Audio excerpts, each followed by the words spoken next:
number 30 of the House of Commons Standing Committee on Finance. Pursuant to the committee's motion adopted on Friday, February 5th, 2021, the committee is meeting to study all aspects of COVID-19 spending and programs. Today's meeting is taking place in a hybrid format pursuant to the House Order January 25, 21, and therefore members are attending in person in the room and remotely using the Zoom application. The proceedings will be made available via the House of Commons website, and so that you're aware, the webcast will always show the person speaking rather than the entirety of the committee. In order to save time, we'll forego the rest of the formalities. I do want to welcome the witnesses. Thank you for appearing and going through the procedures of this new way we seem to be having to do things. So we have 6 witnesses or 6 associations during this hour, during this 90 minutes. If you could hold your remarks to about 5 minutes, it'll mean a fair bit more time for questions. So we'll start then with Mr. Junot, Chief Executive Officer of the Association of Ski Resorts in Quebec, and Jean-Michel Ryan, Chairman of the Board and Chief Executive Officer of Mount Sutton. Go ahead, Mr. Junot. Thank you, Mr. Easter. Bonjour. Hello, Mr. Chair of the committee, ladies and gentlemen, members of the Finance Committee. Hello, everyone, and thank you for welcoming us. I'll try not to speak too fast for the interpreters, but of course, with the 5 minutes, we need to move along. I'm Yves Junot, as you mentioned, together with Mr. Ryan. Thank you for welcoming us today. I understand that the purpose of the meeting is to discuss with you the assistance measures set up by the Government of Canada to assist businesses in getting through the crisis of COVID-19. We'll take the opportunity today also perhaps to make some recommendations for what is to follow, because we're still in the pandemic. We also filed a reference document with the committee clerk, which could be shared with you once the translation has been completed. In a few words, skiing nowadays, because it's very lovely out there, it cools things off a bit. When we talk about snow and cool temperatures, you know that with Mr. Sainte-Marie, there are nice ski resorts in Joliette in his riding, so it's nice to mention that. Ski is part of Canadians' DNA as well as Quebecers, and has been for 100 years. In Quebec, it represents 75 ski resorts, which is an activity that generates 800 million of economic activity, that 33,000 jobs, which is the #1 tourism activity in winter in the province. This winter, fortunately for us, the Quebec government authorized the opening of ski resorts with very strict measures, but we're very grateful to be able to welcome skiers on our slopes. Without COVID, the ski industry would contribute to the Quebec economy with 863 million in spin-offs, or 8.6% of the tourism GDP of the province.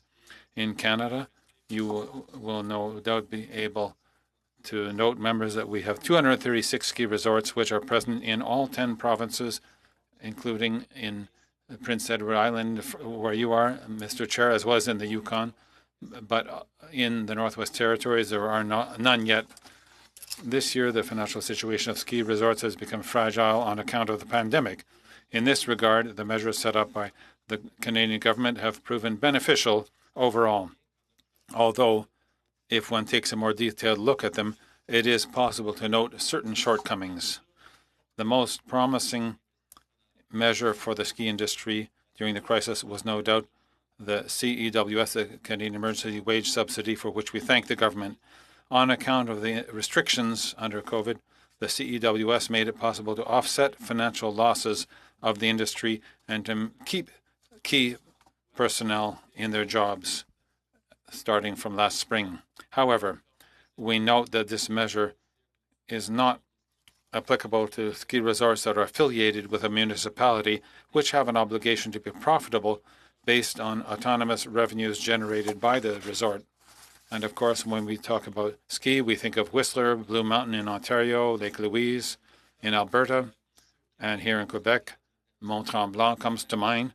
But most of the ski resorts in Canada are small resorts that offer winter activities to a local and regional clientele. In Quebec, for example, we have 8 major ski resorts that generated $213 million in revenues last year, whereas the 36 of what we consider as in the smaller category, these resorts had revenues of 13 million, or only 4% of the total revenues for the industry last year. This is the issue regarding the CEWS. A number of regional ski resorts, which are non-profit organizations, such as Mont Orford, Val d'Urenne, which have certain connections with the municipalities or RCMs, were notified that they were not eligible to the Canada Emergency Wage Benefit by experts. Some of these accountants advise them that, and we consider that we would want to make this measure open to all of the ski resorts, and we rely on the Standing Committee on Finance to arrange things so that this eligibility may be extended so that they can understand the difficulties faced because of the restrictions of publicly owned enterprises, which is not the case of those that are connected with a regional municipal county or a municipality, as I mentioned.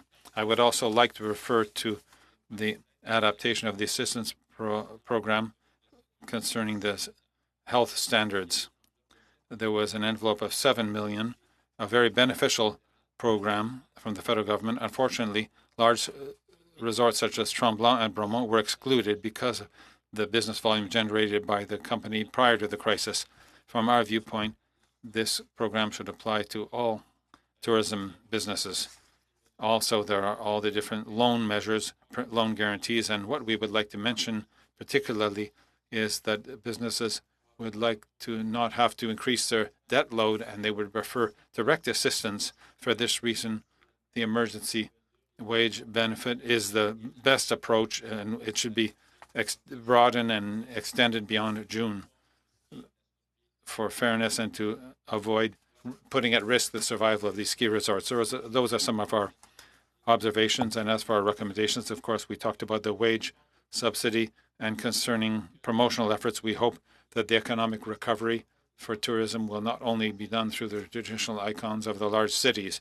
You're in a good position, some of the people, to recognize the rural areas and regions, and these areas, particularly mountain areas, have large spaces that are suitable for safe opening.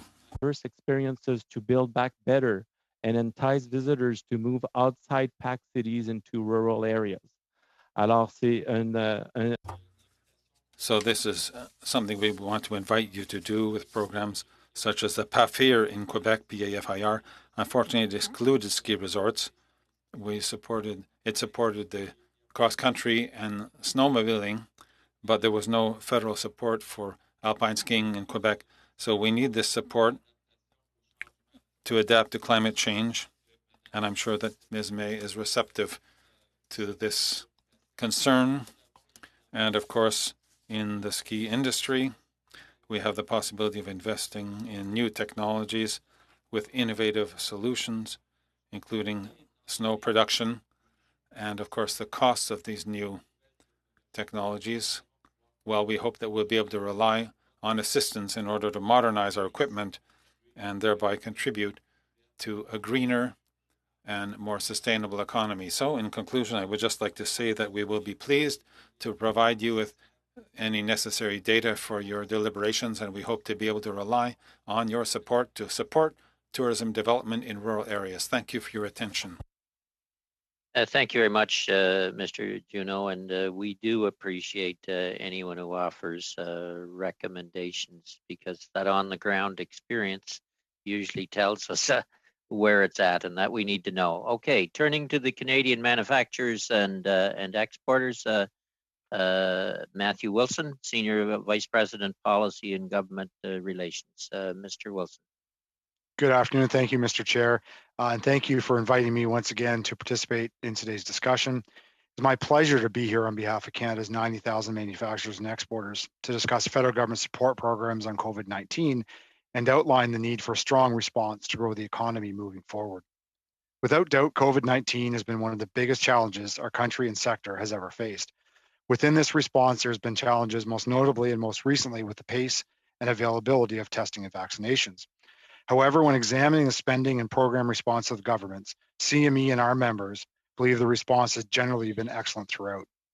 In fact, in a recent survey, roughly 2/3 of respondents rated federal and provincial government actions as good to excellent. And we believe the reason for this level of high support is simple: the federal wage subsidy program. Fortunately for our sector and the economy as a whole, Canadian manufacturers kept operating throughout the past year. In fact, as an essential industry, we were not only relied on to produce goods Canadians need every day, but also played our part in the effort to equip our doctors and nurses with the tools to fight COVID-19. Thousands of companies responded to the call to produce PPE, medicines, and other goods that Canadians needed. Such a mobilization of Canada's industrial capacity had not been seen since the Second World War. Today, with the efforts of the sector and the support from government, manufacturing has seen employment levels and output rebound to pre-COVID levels. These outcomes are only possible because of the various COVID-19 business assistance programs, and in particular, the Canadian Emergency Wage Subsidy. In fact, based on our survey, 53% of manufacturers use the wage subsidy at some point, and while government data itself shows that the sector was the single largest user of the program. The reason for this is simple. Because we had to keep operating during the pandemic, we needed the money to plug gaps that were being caused by precipitous declines in sales and lowered levels of productivity to operate safely. Other programs were also necessary to help manufacturers tackle cash flow and other problems caused by the pandemic, including the rent subsidy program, tax deferrals, and extended work sharing programs. At the same time, we fully understand the tremendous cost of these programs, the need for oversight on spending, and we believe these programs must come to an end. But given that economic conditions are likely to remain soft at best for the first half of this year, we believe many of these programs must continue well into 2021 to provide ongoing stability where needed. And that might be the most important part of this conversation. We need to create the conditions for economic growth and prosperity so that we can emerge stronger from this crisis. Now is not the time for austerity. By turning off assistance programs while the recovery remains fragile, it risks inflicting harm on the economy that will undermine growth prospects moving forward. Rather, Canada needs to implement an aggressive economic growth strategy that will kickstart the economy to reduce the country's fiscal challenges. And this must start in the upcoming federal budget. CME has called for the government to introduce a Canadian industrial strategy for the 21st century. The pandemic has shown how critical it is to have a world-class, technologically driven, resilient, and innovative manufacturing sector. We cannot lose sight of this, and we must work together to build it and overcome the challenges that predate the pandemic. The 21st century industrial strategy should focus on and support concrete measures that will lead to long-term growth and prosperity for Canada. First, it must aim to reverse decades of underinvestment in technology and productive capacity that has seen Canada fall far behind our international competition. Second, it must address chronic skills and labor shortages. And third, it must focus on commercialization and scale up of new products and technologies. CME has presented our ideas on specifically how to address these issues before this committee previously, and I'd be pleased to answer any specific questions on them going forward. In conclusion, CME strongly supports Canada's efforts to date on COVID-19. While we should review the effectiveness of these programs and look to make improvements, now is not the time to stop the support as full economic recovery remains a ways away.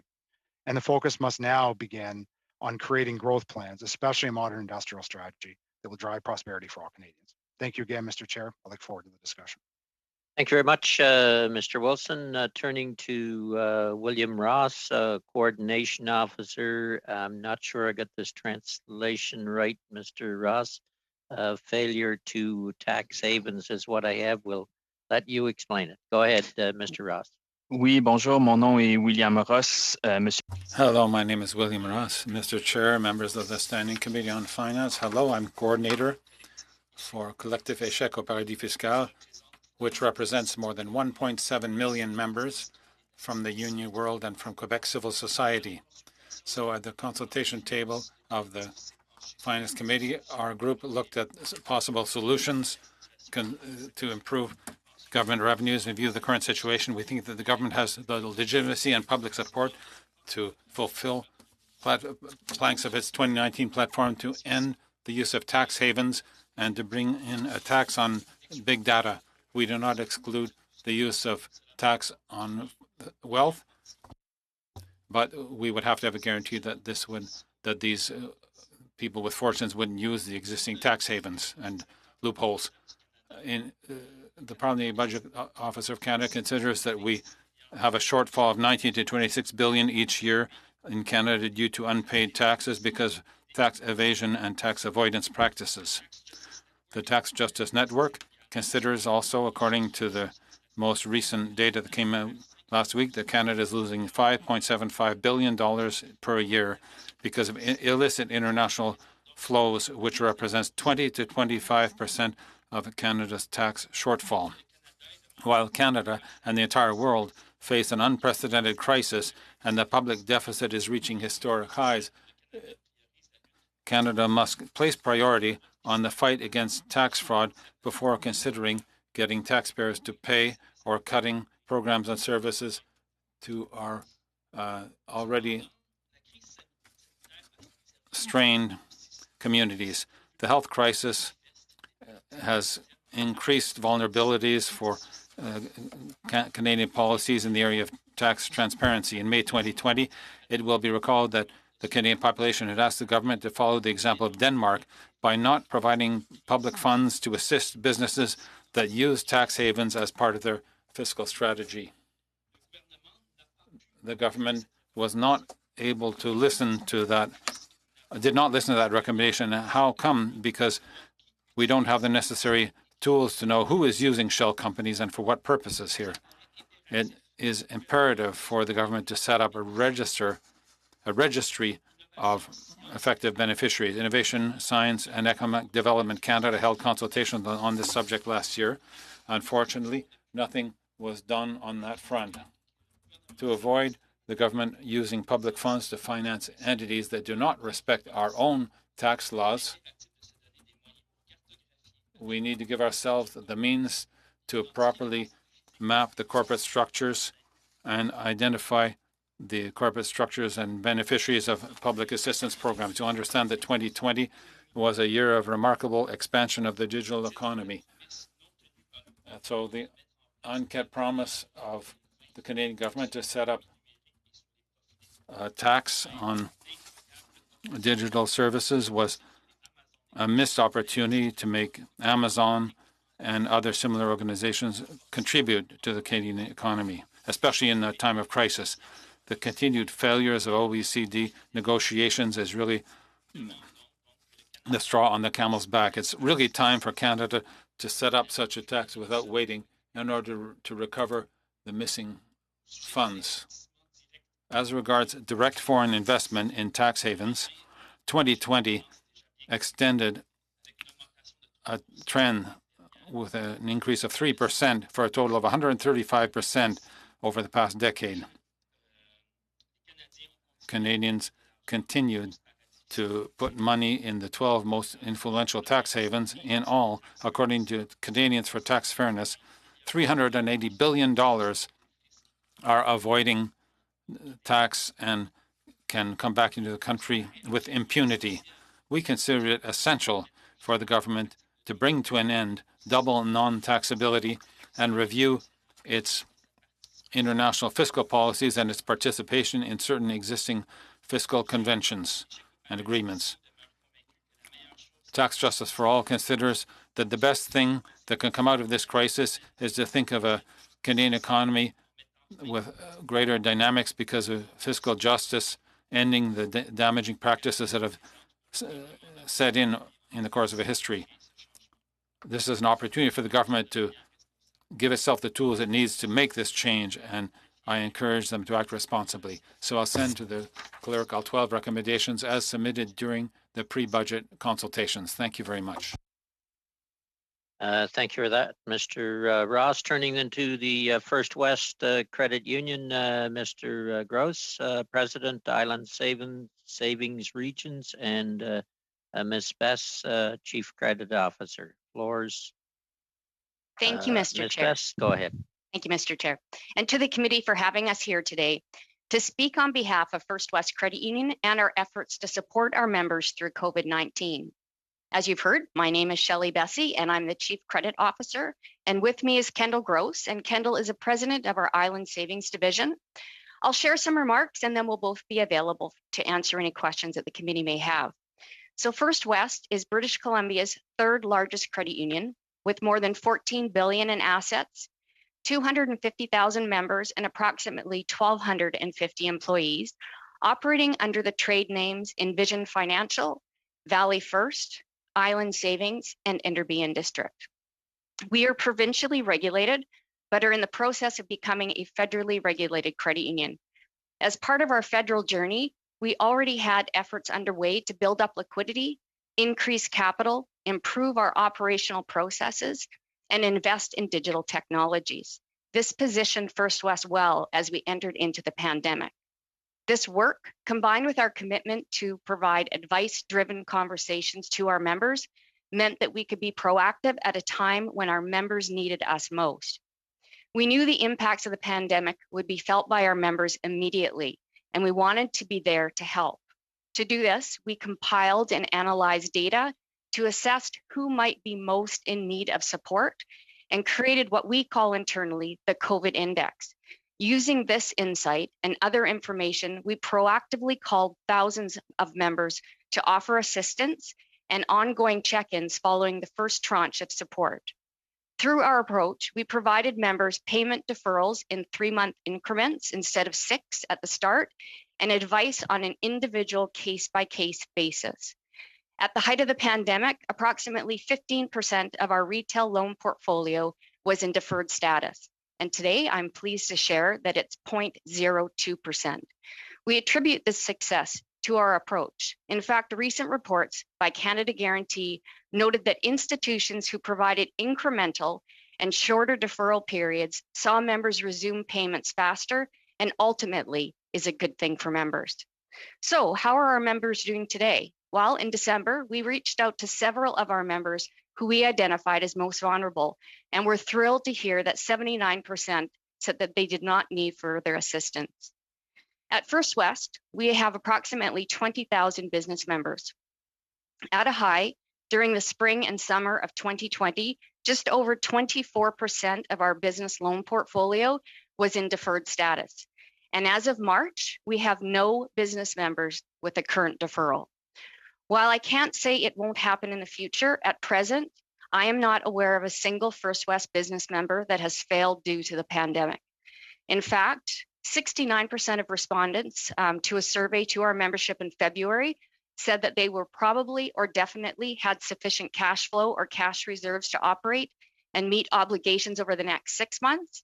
And 85% of respondents said their business would definitely or probably survive COVID. So I'd like just to take a moment now to share our community outreach. First West knew British Columbians would be needing assistance more than normal. So we quickly dispersed hundreds of thousands of dollars in support of food banks via our Feed the Valley and Full Cupboard programs and to nonprofit organizations facing economic challenges. We recognize that many donations are made to specific events and programs, but in compliance with health orders, these events were often canceled.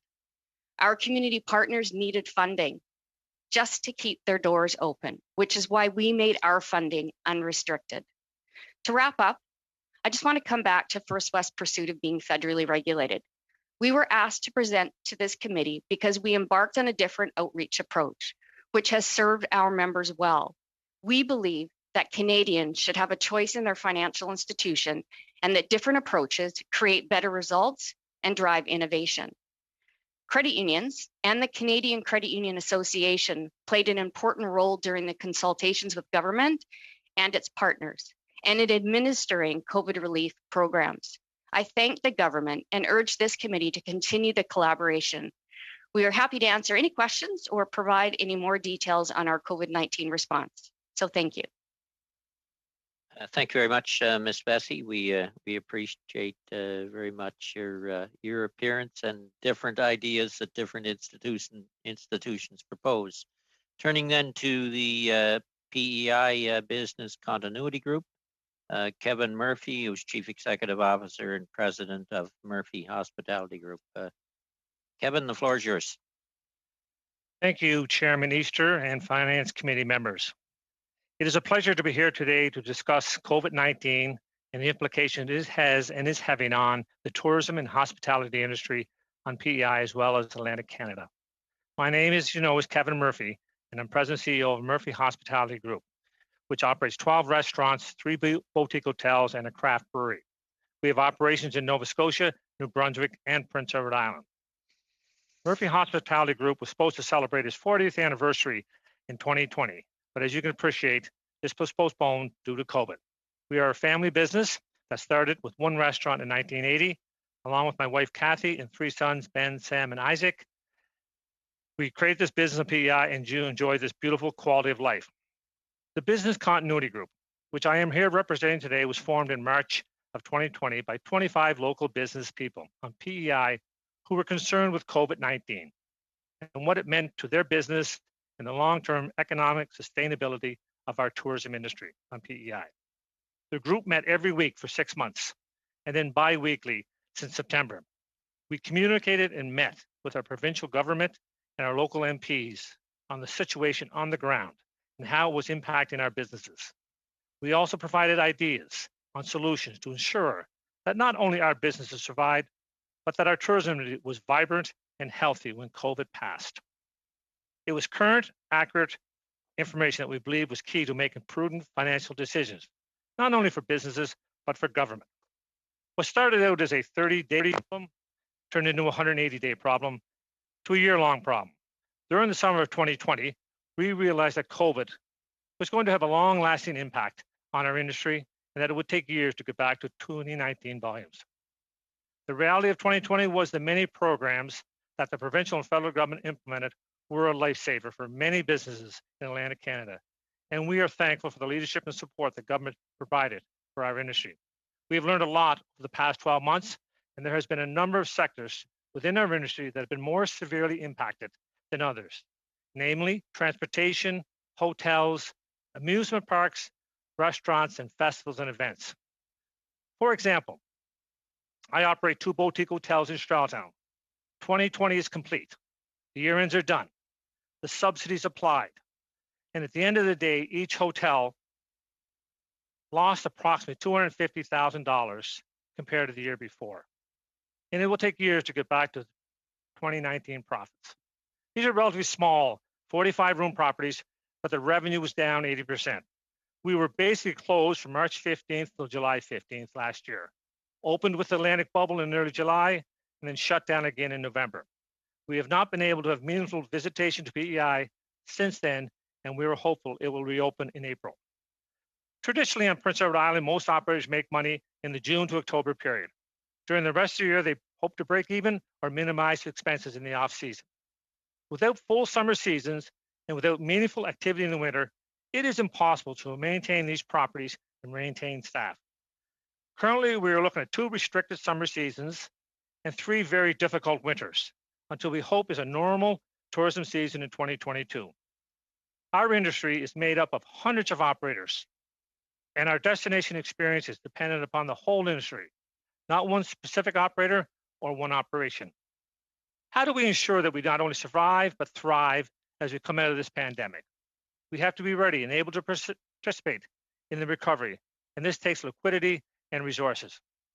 Many businesses now are concerned with the 2021 season and how it will play out. Today, many tourism operators are contemplating whether they can afford to open or not. The planning starts now for getting these operations ready. This is particularly challenging for those operators that have been closed since September of 2019. We believe that government assistance is still needed for the most severely impacted in the tourism and hospitality industry. We would ask the federal government to extend the Canadian wage subsidy and the Canadian rent subsidy program till April 2022 for the most severely impacted businesses, particularly those in the tourism-related industries that continue to be down over 30%. Without continuing assistance, many of them will not survive, and therein starts the negative domino impact of our industry. Our industry has borne the brunt of public health measures such as capacity, travel, and operating conditions, and will be the last to recover as our country comes out of this pandemic. It is also worth noting that the cost of the extension to government will be much less than 2020 due to the many operations performing better as the industry does rebound. There is a plan to open the Atlantic bubble on April 19th, which is fantastic news. We've been waiting for this all winter, and enable a lot of seasonal operators to believe 2021 they can open. We also now need to start talking about the provincial borders, not only to Canadians traveling east to west, but the international borders as well. It is crucial for us that the airlines begin to rebuild their routes to enable people to travel to our lovely island. With the vaccinations being distributed to the majority of the population over the coming months, this is the time to plan for this eventuality. When you look at the tourism industry in Atlantic Canada and see that in 2020 and 2021, the motor coach traveler, the meetings and conventions business, the corporate traveler, and even the cruise traveler was non-existent. It was zero. So there's a lot of work to do to get back to 2019.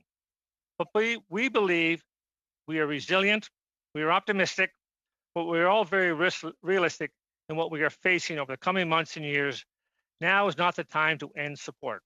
This is an investment in our economy, in jobs, in our people, and a lot of time in rural Canada. This pandemic is once in a lifetime event for our country, our businesses, and all Canadians. It has been challenging, but together we can get through it and not only thrive, we will survive. So in concluding, certain sectors within our industry will need continued support to survive, and we request that the wage and rent subsidy programs to continue. As well, we need the full tourism plant operating, which requires our air access to be open this summer. Thank you, Chairman Easter and committee members, for your time. Thank you very much, Mr. Murphy. Before I turn to our last panelist, just for committee members, the question lineup is first Mr. Fast, then Ms. Zerowitz, Mr. St. Marie, and Mr. Julian. Turning then to the Retail Council of Canada, no stranger before Finance Committee, Mr. Lettler. Floor is yours, Carl. Thank you, Mr. Chairman. I want to thank the committee for the opportunity to present today. For those unfamiliar with the Retail Council of Canada, we represent over 70% of core retail sales nationwide. Our members are drawn from grocery, pharmacy, general merchandise, and specialty retailers, both in bricks and mortar stores and online. Normally, retail is Canada's largest private sector employer, albeit one that has been battered by 3 waves of COVID. When fully operational, more than 2 million Canadians work in our sector. We've noted from these hearings that, and prior iterations of these hearings, that several witnesses have treated the meetings as an opportunity to advance their budget recommendations. I hope to be able to address some of that during the Q&A and know that members were presented with a written copy of our submission a few weeks ago. But I want to focus my remarks on the stated topic, which is the federal government's programs to deal with the economic impact of the COVID pandemic. Briefly stated, these programs have been the main lifeline for our industry. While we've suffered a significant number of closings and job losses, some never to return, those impacts would have been far worse but for the roles played by CEWS, CERS, and CEBA, among other initiatives. So we want to express our appreciation both to the government for its leadership and to the opposition parties for working collaboratively in a minority parliament to ensure that support was provided in a timely and generous way. We also acknowledge that policymakers have listened closely to industry and to Retail Council specifically as to how the programs work in practice, refining them, and at least on CEWS and CERS, fundamentally redesigning them through several iterations. No one had experience with these types of sweeping measures prior to COVID. Consequently, the early stage versions were rapidly designed and with that rather blunt instruments, generous if you qualified, but with an all or nothing aspect to them. The addition of sliding scales and the elimination of some of the arbitrary thresholds were huge improvements to CEWS, as were the addition of measures to deal with businesses that were most heavily affected or in lockdown. The change from secret to CERS was a complete rethink of the rent subsidy and a vastly improved one as far as who qualified and the removal of the landlord approval hurdle. RCC also appreciates that government listened to our suggestion to allow for up to $1,000 a month of earnings for CERB recipients, boosting the incomes of Canadian families and avoiding the problem of outbidding retailers for some of our own part-time employees. That's not to say that the current generation of these programs are perfect. For example, recent changes to shift reference months to 2019 have been very helpful overall, but they don't work well for new businesses that were nascent or not yet underway in 2019. Presumably, we want to encourage these new businesses, not exclude them from support. Similarly, we continue to question whether it's fair that a single location with a $100,000 rent bill should be treated differently from another entity with two $50,000 locations, even though the two enterprises may be of a similar size. There are also issues with the lockdown provisions requirement to demonstrate revenue loss enterprise-wide, and the list could go on. But it's probably best to say that the programs should be subject to constant reassessment as to how they're working in practice and when and how to ramp them down in a way that is sensitive to the cumulative impact of the pandemic. And on this last point, there is, we believe, an imperative for Statistics Canada and for government generally to gather better real-time data on our industry, and we presume like industries. Thank you again for the opportunity today and for the hard work that parliamentarians are doing on programs to help citizens and businesses cope with the economic effects of the pandemic. Thank you very much, Mr. Littler. Then turning to a round of questions, Mr. Fast, we'll start with a 6-minute round. Floor is yours, Ed. Well, thank you to all of our witnesses, especially First West from my neck of the woods in British Columbia, beautiful Fraser Valley. But my questions are focused primarily on Mr. Wilson. I wanted to begin by asking you about some of the border measures and how those restrictions have impacted your members, if at all. Thank you for the question, Mr. Fast. Yeah, it's been a huge problem. We've been working with federal government for a number of months now on a number of the border measures. We've been very supportive of the overall approach the government's taken. However, a lot of the things that were deemed essential, like the manufacturing sector and related critical infrastructure parts of the economy that were supposed to be deemed essential, are still falling into a lot of the quarantine measures. And so what's ended up happening is companies are having a hard time getting people into the country to do work on their ongoing operations, and they're having a hard time sending people into the United States. So there is problems going both directions across the border, mostly coming back into Canada for Canadians coming back in. And it's making it very, very difficult. We haven't had any major plant closures or anything to date, but it's frankly just a matter of time before they exist. Again, we believe, like the government has stated, we're an essential industry and should not have to go through quarantine and all the rest of those things, but that's not what's actually being applied at the border today. Can you comment specifically on the hotel quarantine program? Has that impacted your members? I think the issue has more been the uncertainty when they come to the border. We're not really seeing a lot of people. Our sector has been pretty, I guess, cautious in terms of sending too many people across the border. They're only really sending what they need to, and a lot of people are moving by land borders. So the issue has been more at the land border and uncertainty when they arrive at the border, what the requirements might be. And they tend to change depending on which part of the country and which day they show up at the border, frankly. Okay, you've called for additional funding for the Women in Manufacturing program, Correct. But more specifically for tax incentives to help employers create more childcare options. On that point, you appear to have focused on empowering employers themselves rather than the government to create these childcare options. Why the emphasis on employer-driven rather than government-driven childcare? Well, maybe I'd even say it's more individual driven, because I think there needs to be a lot of everyone's in a different situation, Mr. Fast. And what worries us is if you try to create one type of an approach on anything, you're going to miss out or limit opportunities for other people to participate. We've had major problems in our sector with attracting women into the workforce. Only about 23% of the manufacturing workforce is women. And part of the reason why it is a struggle is because of daycare and other things, but also institutionalized issues that we're trying to work on to address. But we need to support daycare and childcare options for all families, regardless of their makeup, and the more flexibility for us that we can put into that system, the better. So that's why we have supported more individual-oriented approaches as well as corporate.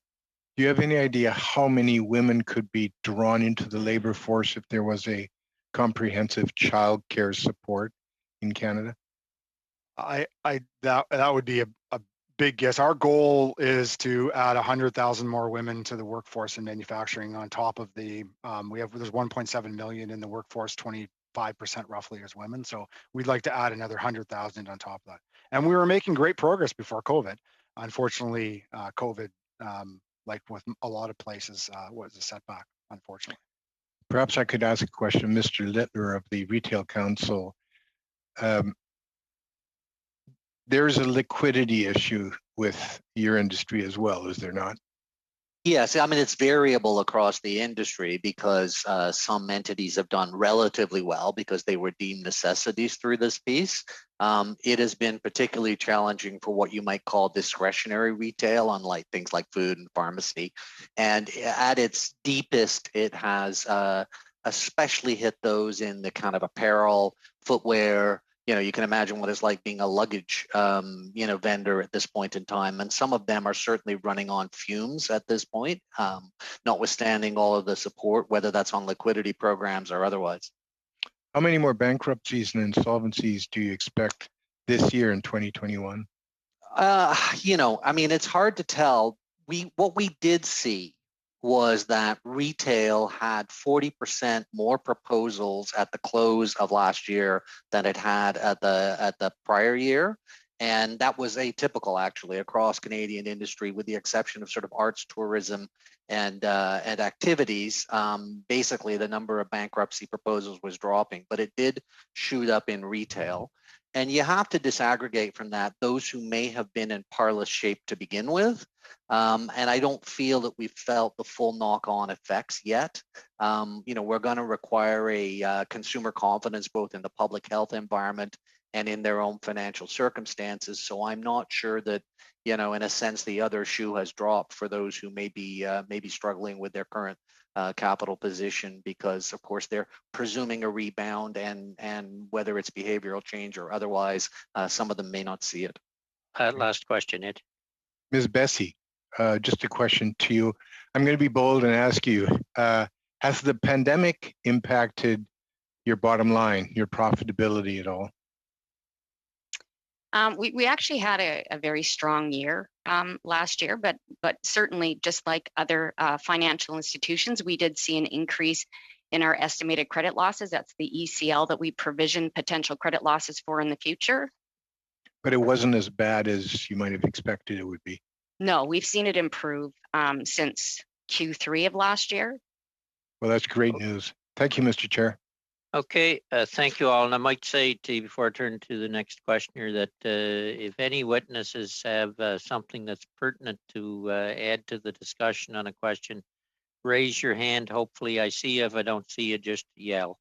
Ms. Sirwitz, 6 minutes. Thank you so much, Mr. Chair, and I want to thank all the presenters for their excellent presentations. Lots of information was covered. I'm also going to start off with Mr. Wilson. Mr. Wilson, I want to talk a little bit about you were very clear about what you felt needed to be done in terms of emergency programs moving forward. So thank you for that. In terms of the Canadian industrial strategy, if I recall correctly, the federal government actually invested quite a bit in trying to beef up our industrial capacity and our strategy over the last year. Can you maybe talk to that? Has that been beneficial to Canadian manufacturers and exporters?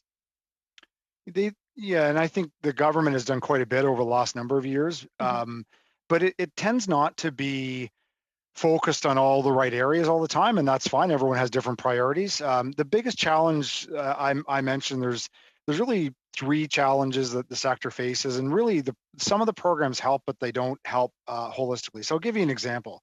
The government has invested in Strategic Innovation Fund. It's a hugely important fund to drive investment in Canada, but it really only addresses large investments of large multinational companies. That was the original design of it. There is no investment support program for everyone else, as a very specific example. So if you're looking to do a $500,000 investment in manufacturing capacity in Saskatchewan or in Southern Ontario or in New Brunswick, there really isn't much programs. There are regions, some through the regional economic funds, but not at the same type of level and direct investment supports that the Strategic Innovation Fund would see. So there are some really good programs out there, but they're not as comprehensive as they need to be to make the impact that we need to see them. So that would be one very specific example. Other things like the training and skills issues, which are huge. Mr. Fast asked about women. We've been doing a lot of work around that, tax credits, but and it called for things like tax credits and training. The federal government has put in place and has had for a number of years employer-driven training programs, but a lot of the more recent programs have gone directly to employees. And the problem is, if you're not supporting the investment through supporting training through the companies, it's very hard for the companies to invest in the technologies and do the training at the same time. So we need much better direct support programs to get the training, and we need to continue and expand some of the ones that are there, including some of the excellent apprenticeship programs that have been put in place over the last couple of years. So there has been some good things, and certainly not going to sit here and say nothing's been good. There has been some very good things, but often it just kind of falls a little bit short. The biggest thing, though, overall, is we firmly believe Canada needs to set in place targets for growth. We should be setting, like we've seen in other parts of the world, we should be setting in place specific targets for growth of what we want our sector to do and how we want to grow it, and then measure change over time and address those changes. Just saying we want to do something without measuring the change tends to just lead to programs that maybe aren't meeting the end results that Canadians want or the government wants itself. So, Mr. Wilson, thank you so much for that. I'm glad that you got into a little bit more of the details around the Canadian industrial strategy that you indicated that we really need to focus attention on. And as you know, we are trying to take a whole number of steps that's going to help us more successfully restart our economy and to address a lot of the structural issues we've had before. If you have some very specific recommendations, because I know you mentioned the three areas, the IT, the skills and labor, as well as your communications at that last section, if you could send that along to us, I think that'll be really helpful to us, and be as specific as possible. My next question is actually to Ms. Bessie. I want to say a huge thanks to you. Really thankful to you for your approach in terms of being flexible and the support that you provided to small businesses. I really appreciated you sharing your story. On my neck of the woods, we have heard of different financial institutions not being as flexible in approaches, and that has been really problematic. You had indicated that there's not one business that has failed due to the pandemic, and I know you've attributed to your approach. My question to you is, to what extent do you feel that federal government supports also helped to ensure that these businesses didn't fail? Yeah, that's a great question. And I would say hands down, the government program certainly assisted our members. If I look at the number of members that took advantage of our CEBA program, we have completed up to the today, just under 3,600 CEBA loans. So helping our members through that way. Our hospitality sector, which was, as Mr. Murphy shared, very hard hit and had to make some really tough decisions in their operations, looking at closing down some properties in order to focus on others and scaling back operations. But we worked really closely with them and used the co-lending program to also assist them. I am aware that some of our members have also used the wage subsidy. That's been helpful for them. But we've had no members use the BCAP program, which is a program in partnership with EDC. And I suspect that as we come over the next few months, we will have some members take up the HASCAP, the highly affected sector financing as well. Thank you. Last question, Julie. And my last question is to Mr. Littler. Mr. Littler, Mr. Fast went exactly to where I wanted to go, which was around insolvency. We're actually hoping not to see a lot of insolvency. And my question to you is, because we haven't had that much discussion on Finance Committee on this, is around, is there a policy change or an adjustment that we could make to make sure that we are as supportive as we can for those who are kind of falling sort of along that line, but maybe we can help them sort of sustain themselves a little longer so that they actually don't fall below the line? If you have any thoughts on that, I'd be grateful. Sure. I mean, I have all kinds of thoughts on input costs and how that could be affected. Some of that probably not within the purview of the Finance Committee, but obviously you have a broad brief, so I could come back to that. One of the areas of challenge actually is in HASCAP. And HASCAP requires basically that you be down 50% for 3 consecutive months in the last 8. But the challenge was that retail has sort of waxed and waned. And so there was a very big hit in kind of, March, April, May of 2020. And then there was some recovery up until the fall. And then, of course, we hit the sort of second wave of this, and there were a bunch of shutdowns again.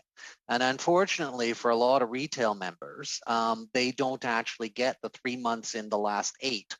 The way that it counts, it actually excludes them by about a month. And so we've raised that issue, obviously, with the Department of Finance. We recognize that there are even more deeply affected sectors, but it is an oddity of the design that the way the sort of 3 and 8 work just squeezes most retailers out of eligibility. Thank you. Okay, thank you. All turning to Mr. St. Marie, followed by Mr. Julian. Gabriel? Oui, merci Wayne. Donc, premièrement, Thank you, Wayne. First of all, I wish to thank all the witnesses for their testimony and their answers. We have a very interesting panel, and I sincerely hope that the solutions put forward will be upheld by the government in order to better respond to the measures needed on account of the pandemic. I wish to welcome Ms. Pandamoff, the colleague who is with us today in the committee. Hello, Ms. Damoff. And so as time is limited, I have some questions for the Association of Ski Resorts and Mr. Ross from the collective, and I have a second round as well. So I hope that I'll be able to use this precious time to ask the essential questions. So to begin with, for Mr. Junot or Mr. Ryan, thank you, Mr. Junot, for your presentation. And I noted the importance of the wage subsidy, the CWS, the importance of extending it. I also noted that there are loans, but at one point the level of debt becomes unsustainable, so measures other than loans are needed. I also noted the problems of ski resorts that are affiliated with municipalities and therefore have no access to those subsidies on account of that unfortunate rule, which would have to be amended. So I would ask you to, if you could, go back to your demands in general, but before that, perhaps you spoke about the fact that there was a ski season. How was the season this year with the restrictions for health? Was it as profitable as expected, or was it mostly just not to lose the clientele? The restaurants were closed. People didn't have access inside. What exactly did this season look like this year? Thank you for your question, Mr. Saint-Marie. Well, I could say that it was variable from one place to another this year. Of course, we had health measures in which we were the first sector that had to introduce alert levels in the province of Quebec. So we had red level or orange level resorts, and Mr. Ryan was operating in the red zone most of the season. So as a result, the restaurants were closed, and we also had ski schools closed for most of the season. So this resulted in a drop in Quebec of 42% reduction in sales for ski lessons. And this is substantial for us because it's an introduction to the sport. It's a way of practicing the sport safely. So we had losses, and the varied situation depended on the profile of the resorts. Those that were most affected were the small ski resorts, which is why we're asking to be able to benefit from the Canada Emergency Wage Subsidy for that category of resorts. And the large resorts such as Tremblant or Bromo, as you know, at Mont-Tremblant, we have the clientele coming from Ontario or from the United States or coming from Latin America and the UK. So in this case, we're talking about 50% less revenues this year. Resorts such as Bromont, we're talking about 100,000 fewer ski tickets sold. So the big resorts were affected. And as we said earlier, the program administered by the Quebec Tourism Industry Alliance for assistance was able to assist companies to set up systems in order to deal with the clientele properly. But those large resorts were not able to benefit from it because before the pandemic, they made more than 10 million in business volume. So there was a ceiling. And as a result, over 10 million in revenues, the program was not, they were not eligible for the program. So Mr. Ryan was able to benefit from it. But the ski resorts I just mentioned were not eligible. And for reasons of fairness and the impact of the pandemic, there ought to be some measure for compensation for those resorts. So I hope that this clarifies the situation for you on the main outlines of the situation. I don't know if Jean-Michel has something to add. No, that's fine for that question, Yves. Thank you. Very well. Thank you. So that's noted, and we hope that the changes will be made. So regarding the wage subsidy and other similar programs, as you mentioned, there are some ski hills in my area, Saint-Côme, Montgarceau, and Saint-Donat, among others. And I'm quite proud of that, even though since I've been in politics, I haven't really had time to take advantage of it. But essentially, it varies from year to year. The profitability depends on weather. So in order to qualify for the wage benefit and the other programs, regarding that variability of annual revenues, do you have to demonstrate a drop compared to the previous year? Is that a problem? Or do you have any further comments about the existing programs? Thank you.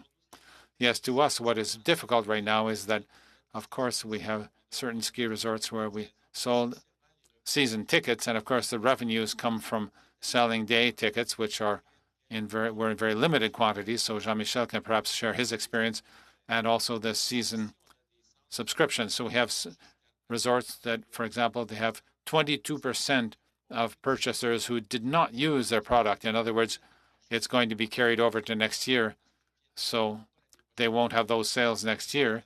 And because it's a seasonal business, the method for calculation is more difficult for businesses such as ours because of the restrictions and the possibility of having revenues that are spread out on a month-by-month basis or with the advanced sales that we can do. So that's one of the challenges or difficulties. One of the things we measure this year, of course, is the impact on selling day ski tickets and, of course, tickets for the ski schools. So, of course, some sectors are highly affected regarding the business units and others which did perform better. But as a general rule, this year, we ended up with sales with a 3% increase in subscriptions for all of Quebec, which is positive. But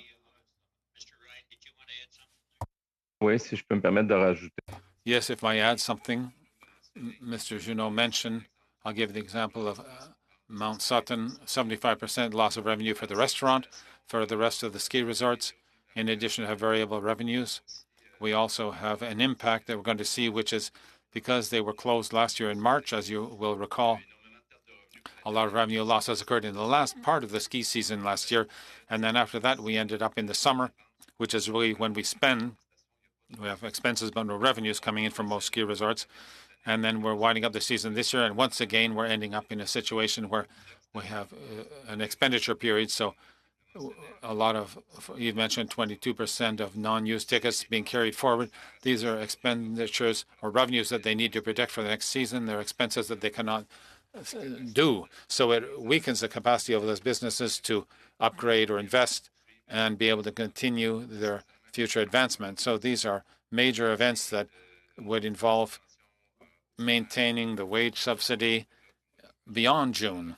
This is a very important aspect for ski resorts and for tourism businesses as well. Thank you. In the second round. If either of you see a fellow skiing on your slopes and he's wearing a bow tie, it's probably Gabriel, fellas. Mr. Julian. Merci beaucoup, Monsieur le Président. Merci à nos...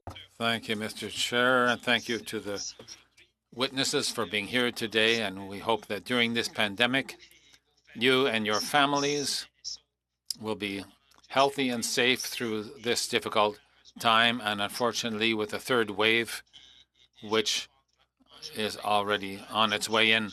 So I would like to begin my questions. I have a number of them with Mr. Ross. Thank you, Mr. Ross, for being here today.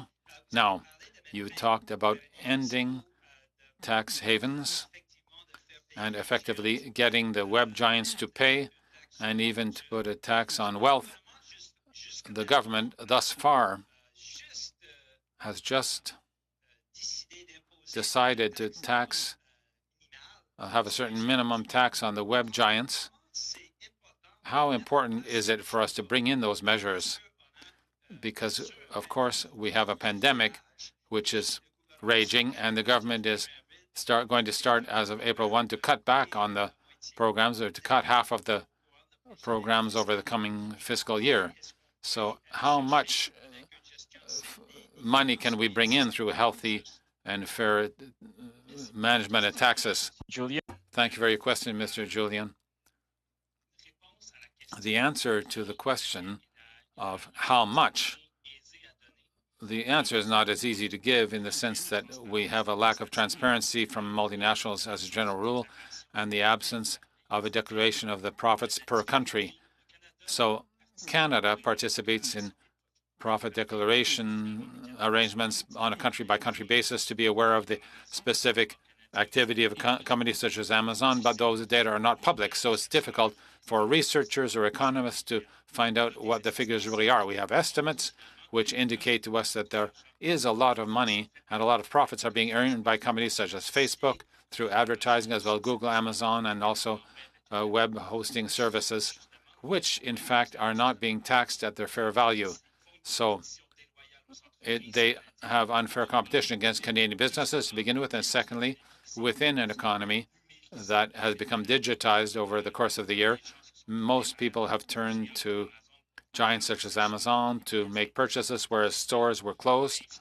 So ultimately, all of this is money which it's an economic activity that's going under the radar of the Canadian tax system, which is a huge problem, especially in a situation where the costs of public financing are expanding for quite legitimate reasons.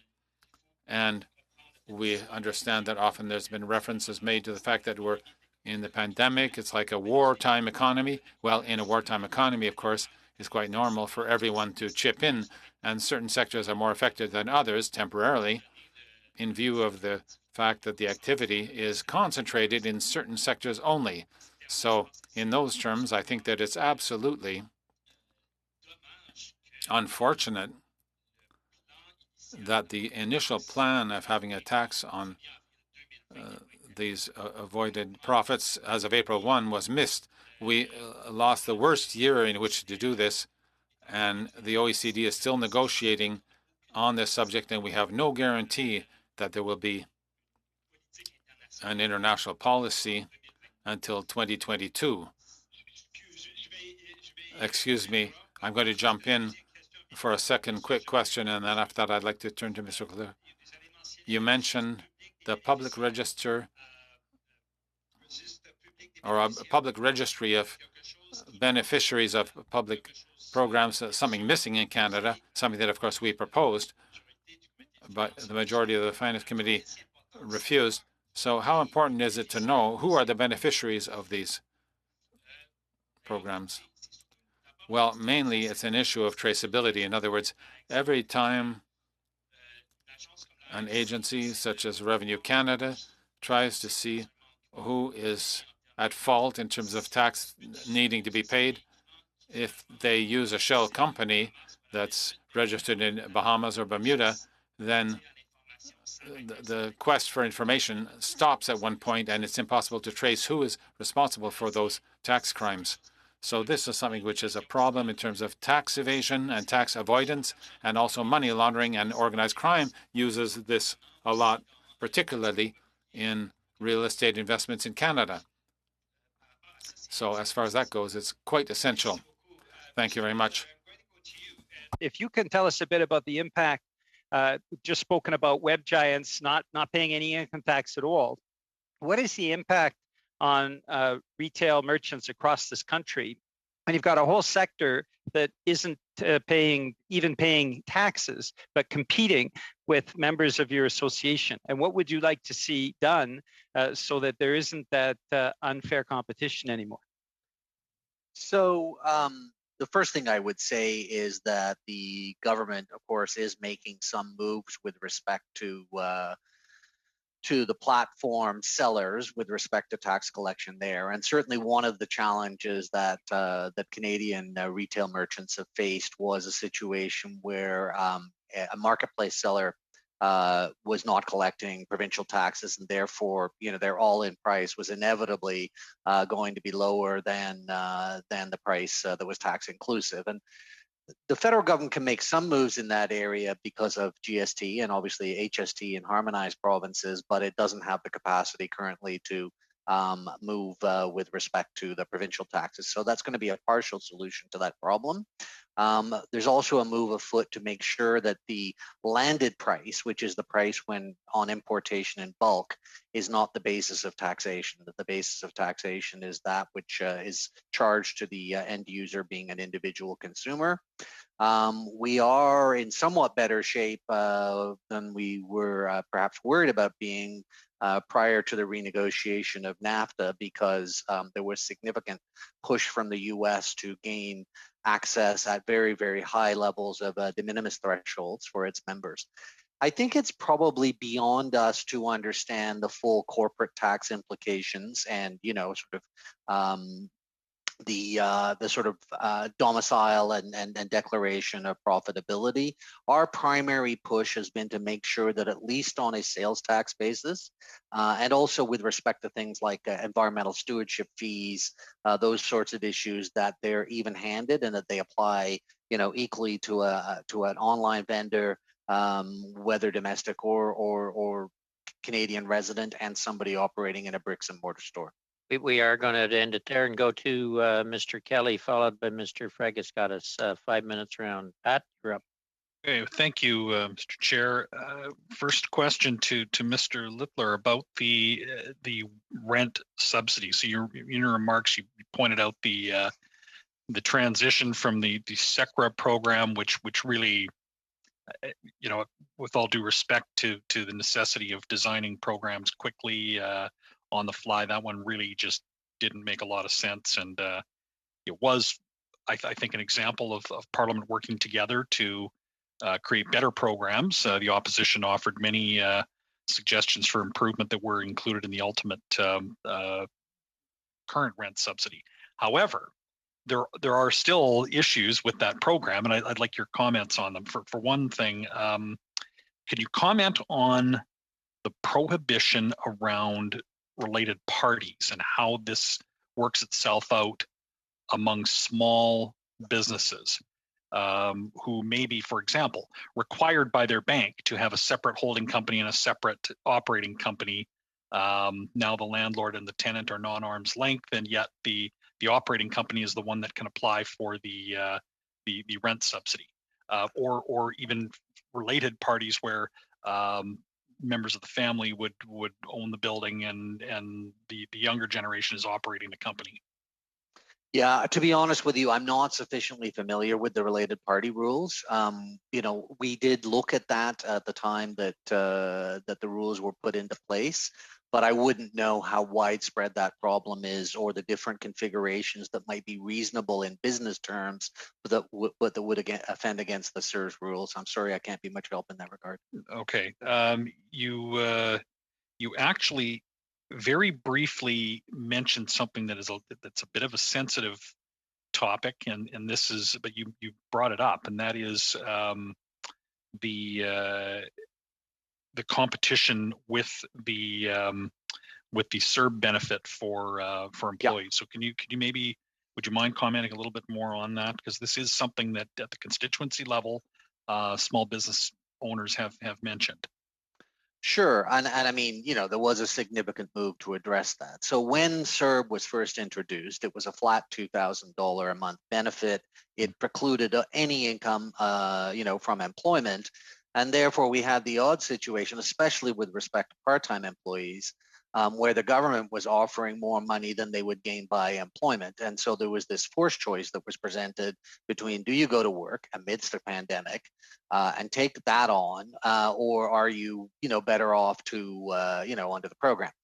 And so given that part-time workers are obviously a very central, you know, element within the retail workforce, our request, ultimately accepted by government, was that $1,000 in monthly income be permitted. Obviously, that has evolved over the course of time.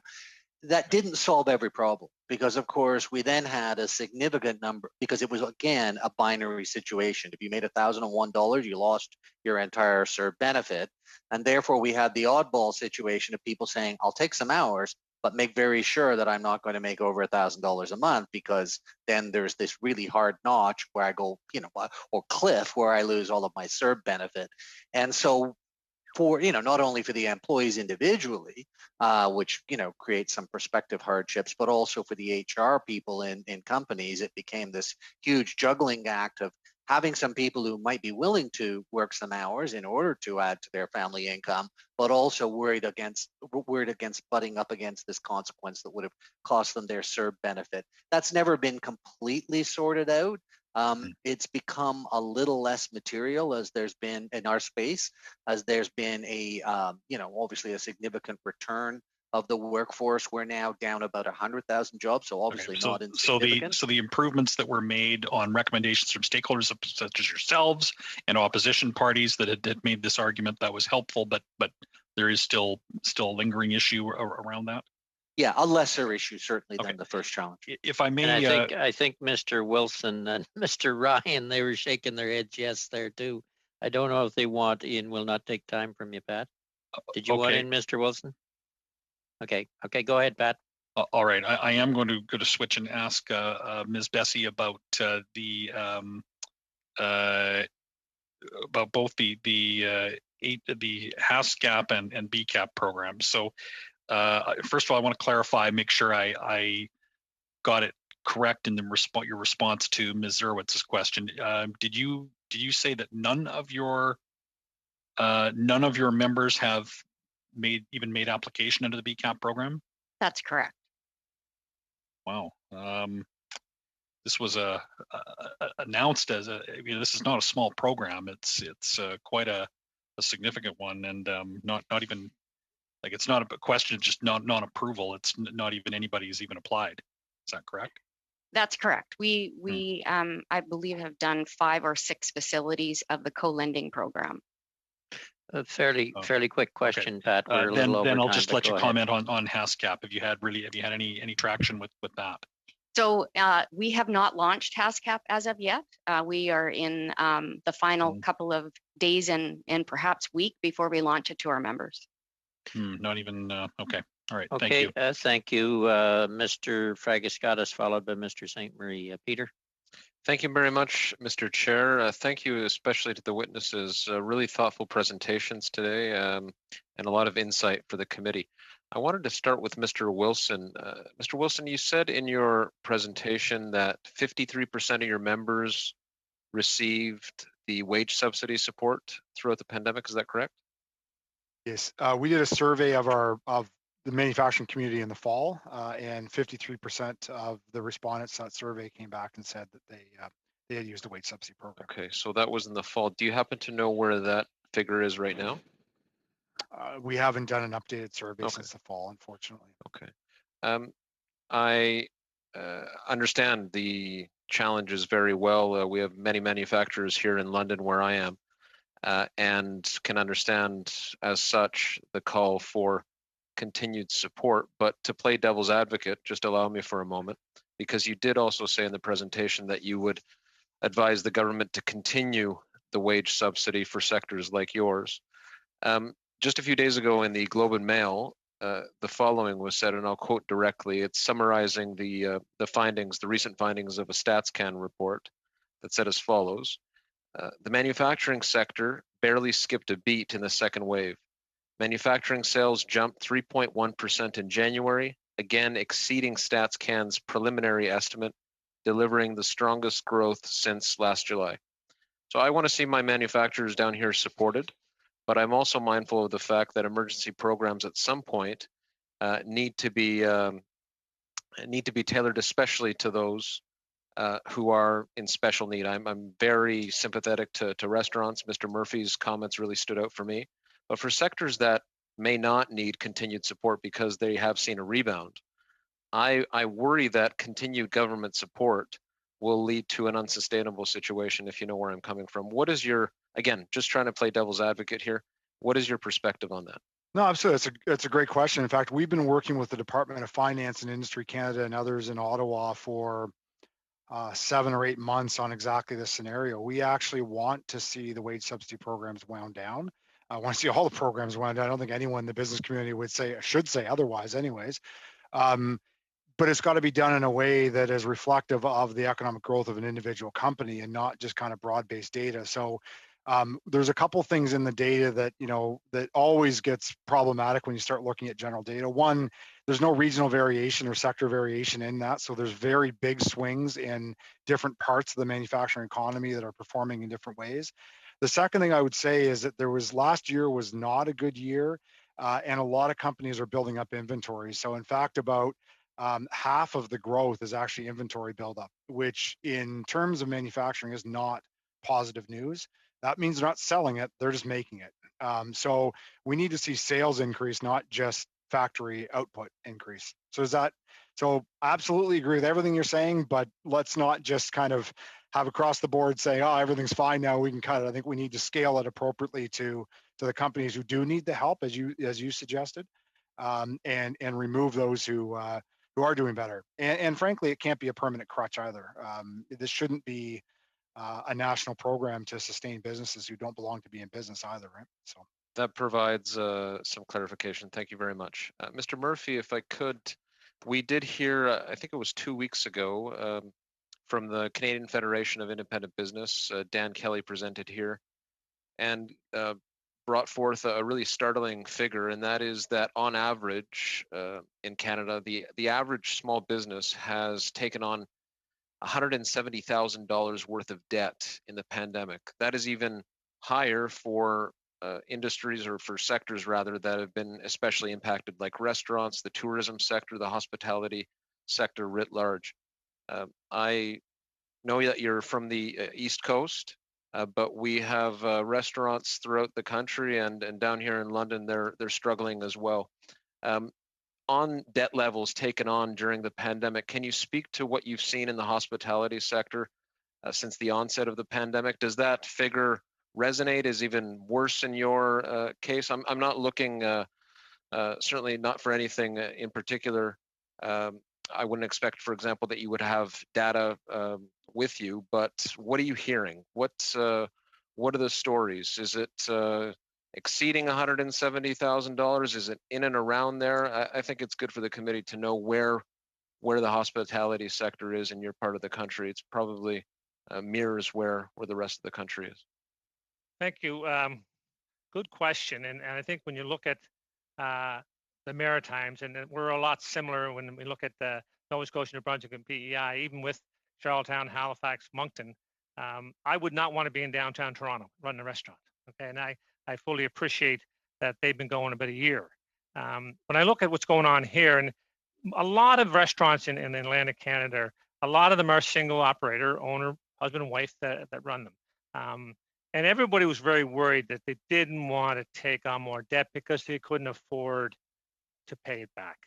So when you had a few programs that came out that helped, and I think everybody in our world was looking at how do you look at the programs and what can you take care of yourself first? When you say $170,000 in debt, I would think that this very small operator in Atlantic Canada would be looking at that $40,000, $60,000 federal loan first, and they would take capitalize on that and use that. Definitely the wage was a big one. On Prince Edward Island, we had another program the provincial government put out on interest relief on your debt. So that was another piece. So I think everybody looked at the different options you had to help you get through it. And I think with 2020, everybody was able to find a way to get through to now. We're in our second winter with this. And when you look at a seasonal operation, they lose their money, and in June they hope season. So we're coming in this year, and we don't predict this year. We're looking ourselves at about 70 to 75% of 2019's volume. That's what we predicted. Now, is it going to be better or worse? Who knows? But you can't operate a business at that level. Us personally, when you look at our company, absolutely, we've taken on more debt. And we use whatever programs we could to really say to ourselves, it's got to be sustainable, okay, and that we can pay it back. And I think, but then when I look at the group around the table, the 25 business people, and when I look what they're doing, 100 to 150,000 would not be out of line, what they're saying to themselves now is, am I better staying closed in 2021 than opening? And they're planning right now hiring. Well, the next month they either got to hire or they don't hire. And to ramp up most of these businesses, they're going to invest $25,000 to $50,000 to do that. I know one of our colleagues, Shaw's Hotel, one of the oldest hotels in the country out in Brackley Beach. He figured out that it cost them $125,000 to $150,000, stay shut. Don't open. Don't employ a person. And then, you know what? He opened last year because of the programs. And that's why I think it's really, for us, is to get the message to the seasonal operators sooner than later of what is the answer. If it's no, then they can at least plan. If it's yes, then they're going to say, let's get at it. Because we all want to be in business. We all want to open. And another fact of this is last year when we shut down, we laid out 500 employees in 3 days. We did not do a summer hire last year. And that's sad because it was students that were getting affected here. Yeah, now, hopefully we're back next year. Thank you. We'll have to move on. We'll go to, if we could go to one question from Mr. St. Marie and one from Mr. Julian and one from Ms. Jansen and McLeod. And I believe Pam wanted in. Mr. St. Marie. Oui, merci. Yes, thank you, Mr. Chair. Mr. Ross, thank you for your presentation, and thank you for the work that you do in the entire group. It's essential to bring more fairness into society. I appreciated what you said in your testimony about taxing the web giants and asking for royalties, and the government announced that, and then after the pandemic, they missed the boat, as you said, and now would be time to do it in terms of fairness in comparison with other businesses.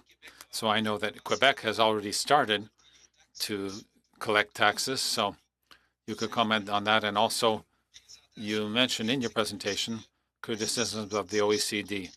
What are the criticisms?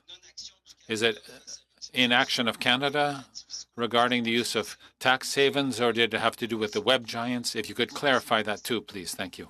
Merci, Monsieur Sainte-Marie. Thank you, Mr. Sainte-Marie.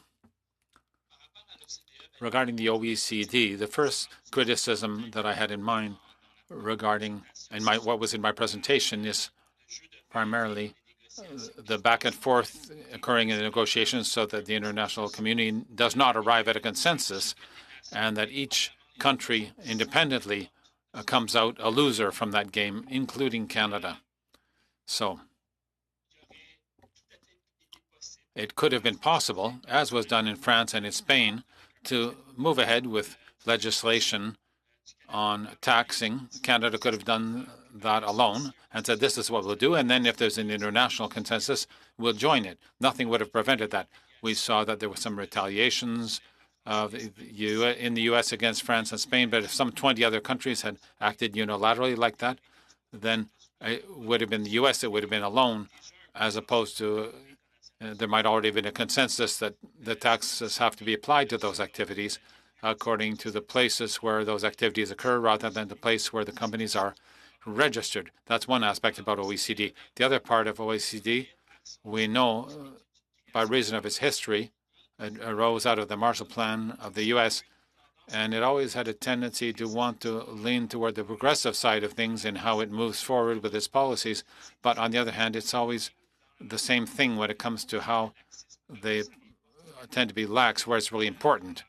So in terms of their plan for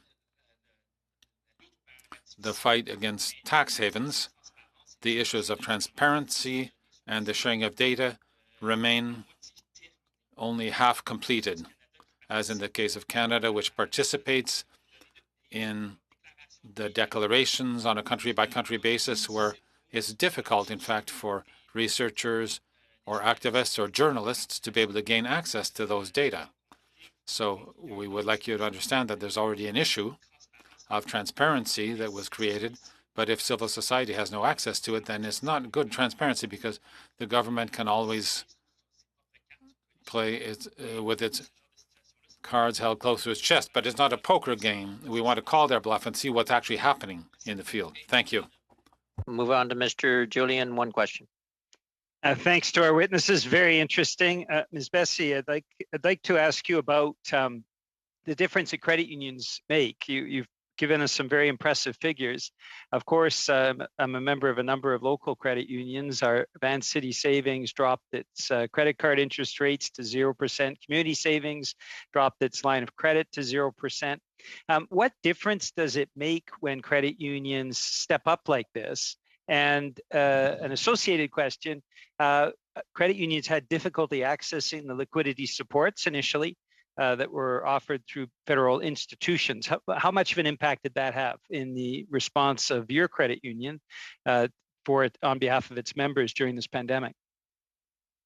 Thank you. I'm going to actually pass the first question over to Kendall, my colleague, to answer. He's the president of our Island Savings Region, I think, can give a good perspective. Kendall? For sure. Thank you. And thank you very much for the question. Certainly, as a credit union, our whole reason for being is to not only serve our members, but to support our communities and the communities that we do business in. And so we do that in many different ways. Our profits go back to our members or our communities in varying ways.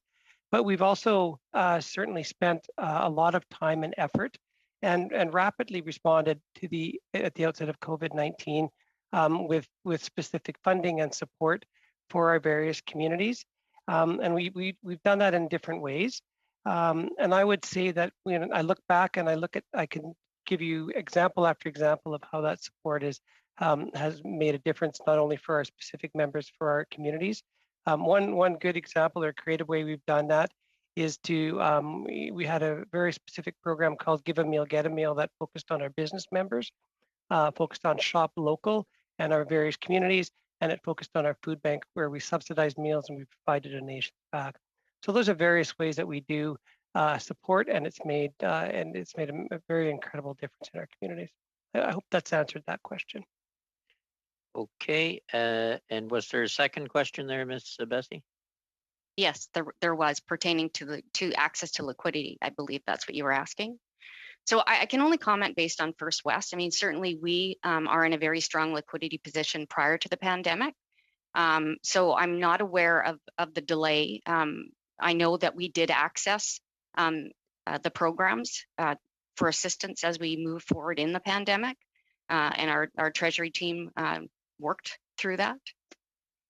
Okay, then we'll move on, Ms. Jansen, and then Mr. McLeod, and we'll have to soon wrap it up. Ms. Jansen. Yes, thank you, Mr. Littler. We've heard from previous testimony here at Finance Committee that the average small business has taken on $170,000 in non-bank debt during the pandemic. We've also heard at our last meeting that small businesses are being denied HASCAP loans because they can't provide a revenue projection. So unfortunately, the government has absolutely no concrete plan with any sort of benchmarks for a safe reopening, making it impossible for these businesses to be able to project revenue. So that means banks are refusing to approve loans for highly affected sector credit availability because, surprise, surprise, these businesses are too high risk. So it appears to me that this HASCAP program is about to join the growing list as yet one more Liberal program failure. What sorts of safe reopening benchmarks do your retailers need to be able to see to secure their future? And would you agree that the 4% interest rate being charged by the HASCAP loan program is unreasonably higher than what the Bank of Canada and every other Canadian is able to access? So, I'm not deeply familiar with HASCAP in large measure because, as I noted, most retailers would not qualify for it because they wouldn't meet the 3 months of sub 50 within the prior 8 months. So we've not delved into it as deep as others have. Certainly that is a challenge in our space because there are certain forms of retail that are, obviously running on fumes, and I think particularly in the apparel and footwear businesses and so on, and they might not quite in all instances meet the HASCAP criteria as they are. So thinking about the ambit of those criteria, I think is certainly something that could be done. A 4% interest rate, I'm not sure that I'm qualified to judge what, market rates would be. I suspect that for retailers saddled with a bunch of seasonal inventory, whose prospects may be challenging depending on their environment, that might be deemed to be priced relatively reasonably given that, the assumption of risk is on the government side. So I don't think I could speak to that. I do believe that a couple of the programs do not allow inventory into the mix of their assessment of what can be funded, and that is a significant challenge, obviously, in the retail space. So those would be a couple of areas I would look at. Okay, Mr. McLeod. Michael. Thank you, Mr. Chair. I just got a couple short questions. First of all, thank you to the presenter today. Very good information. One to the First West Credit Union. Could you tell us how Canadian credit unions how much of an increase we've seen in number of individuals or businesses defaulting in their loan payments relative to 2019? And the second question is if the credit unions have been affected differently than the larger financial institutions, and if there's how did the credit unions address these differences if they were there? Thank you, MP McLeod. On the first question regarding, I think you're saying default or delinquency, I can only comment on First West's experience. And what I would share with you is that we are seeing historically low delinquency rates, significantly below what we've seen in the past. And then as it relates to how credit unions are performing, again, I can only speak to First West, but I would just say that we have a very strong liquidity capital and capital position, and certainly have had a good fiscal year this past year. Other than that, I can't really comment on the performance of others. Okay, thank you.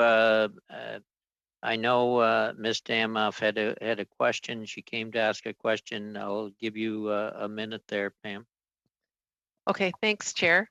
Mr. Wilson, I was really fascinated by what you were talking about, getting more women in manufacturing. I run a program here called Young Women in Leadership, and I had Jean Lucas from Eco Waste Solutions offer to take young women into her business, and we had a hard time getting these students, high school students, to go to Eco Waste Solutions. When they went, they actually loved it. I'd be wondering if is there anything the government could do to support your program to get more women in manufacturing, recognizing that women have been disproportionately impacted by the pandemic? Yeah, and we've been working for a couple of years now, actually, with Wage and the minister there, doing some really good work. And one of those things exactly like that is we're trying to get young women, girls to go experience what manufacturing is, and not just shop floor welding, but all the various, right from the CEO right down. And we actually have a program called See Me, Be Me, that was founded by, as part of that, but as by our former chairman of the board, Rhonda Barnett, out of Abbott Manufacturing in Peterborough. And so really, really important that we do that. I have a young girl in grade 10 myself, a daughter myself, and trying to make sure and hearing from her what she's exposed to in the school system, not very much. So there's a lot of things the federal government can do to support that happening. There's a huge amount of interest in the manufacturing community to do that. And maybe there's something we can speak with offside or offline specifically on what we're trying to do with federal government as well as just the manufacturing community in general, because it's really important. Oh, okay. Thank you. I know we always run out of time. I do have one question. A number of people talked about the wage subsidy of number one, how important it was, and some how important it is to be continued. And I know from talking to the tourism industry here that they appreciated it extended out to June. But if they don't know soon if it's extended further, it's going to be a problem in terms of opening. I wonder, does anybody, I know it was mentioned by the ski group and it was mentioned by Mr. Murphy, how important is it that if the wage subsidy is going to be extended, it be announced soon? Mr. Murphy? Thanks, Chairman. Just before I quickly answer that, I just want to kudos to the credit union, because we were on the charter banks back with Mr. Easter here way back, and that they weren't participating and didn't participate. So just kudos to the credit union. Regarding the wage subsidy, Chairman, it is for now, and we had a meeting last week, and they knew I was speaking here, and they're all sitting there asking the question, when can we hear? Okay, and I think that's the biggest thing right now. We fully appreciate that it got to June the 5th. Some of these tourism operators don't open till June the 15th, okay? But they start May, and the staffing issue. So if you're asking me how critical it is, timing is as critical as the amount, because right now they're going to make a decision. And I'll give you an example. Fisherman's Wharf Lobster Supper in your district, okay? Last year it didn't open. Huge restaurant that caters to the lobster supper business. Right now they're having that discussion. Now having a business closed 2 years is not good. We got to get everybody open because our physical plant, like I said before, it's not one operation. It's everybody that makes the reason why people come to PEI. So when one closes, it's just that little chip off the iceberg. Okay, and Mr. Ryan, you'd mentioned the same thing. Go ahead.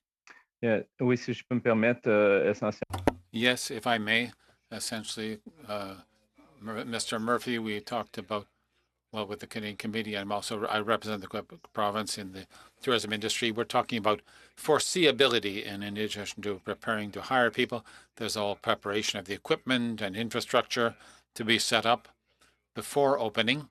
So if we're not in a position to have that foreseeability and to know that there's going to be an extension, then for a number of operators and businesses, it will be a great problem to know whether they'll be able to continue their operations in the future. So I agree with Mr. Murphy. The ability, that's an interesting word.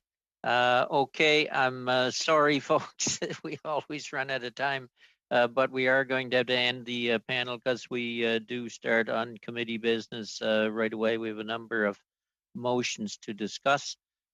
So with that, we will allow our witnesses to go. Thank you very much on behalf of committee. Everybody had very interesting presentations, and we hope we can move forward together. So thank you all. Turning then to, we said we would discuss several motions, and I don't know with the vote coming up how much time we'll have. But do we want to start with yours, Mr. St. Marie? I know you had 3. I got 4 in front of me. I'm not sure if I got the right 3. Oui, merci. Yes, thank you, Mr. President. Actually, I have 4 motions, 3 of which have been tabled for some time. And the 4th one concerned the information that we're asking the government and organizations such as the Bank of Canada to look at, as this was brought later, and there were a lot of aspects to discuss regarding these. I had negotiations with Sean Fraser on this topic. What I'm proposing we do is that we examine the first 3, and then after we move on to those of Mr. Julian Mizderovich, and then we could come back to my 4th one out of a concern for fairness regarding the time when they were debated. Thank you. If you agree. Whichever one you're on, because I have 4 too, but I'm not sure which one. Okay.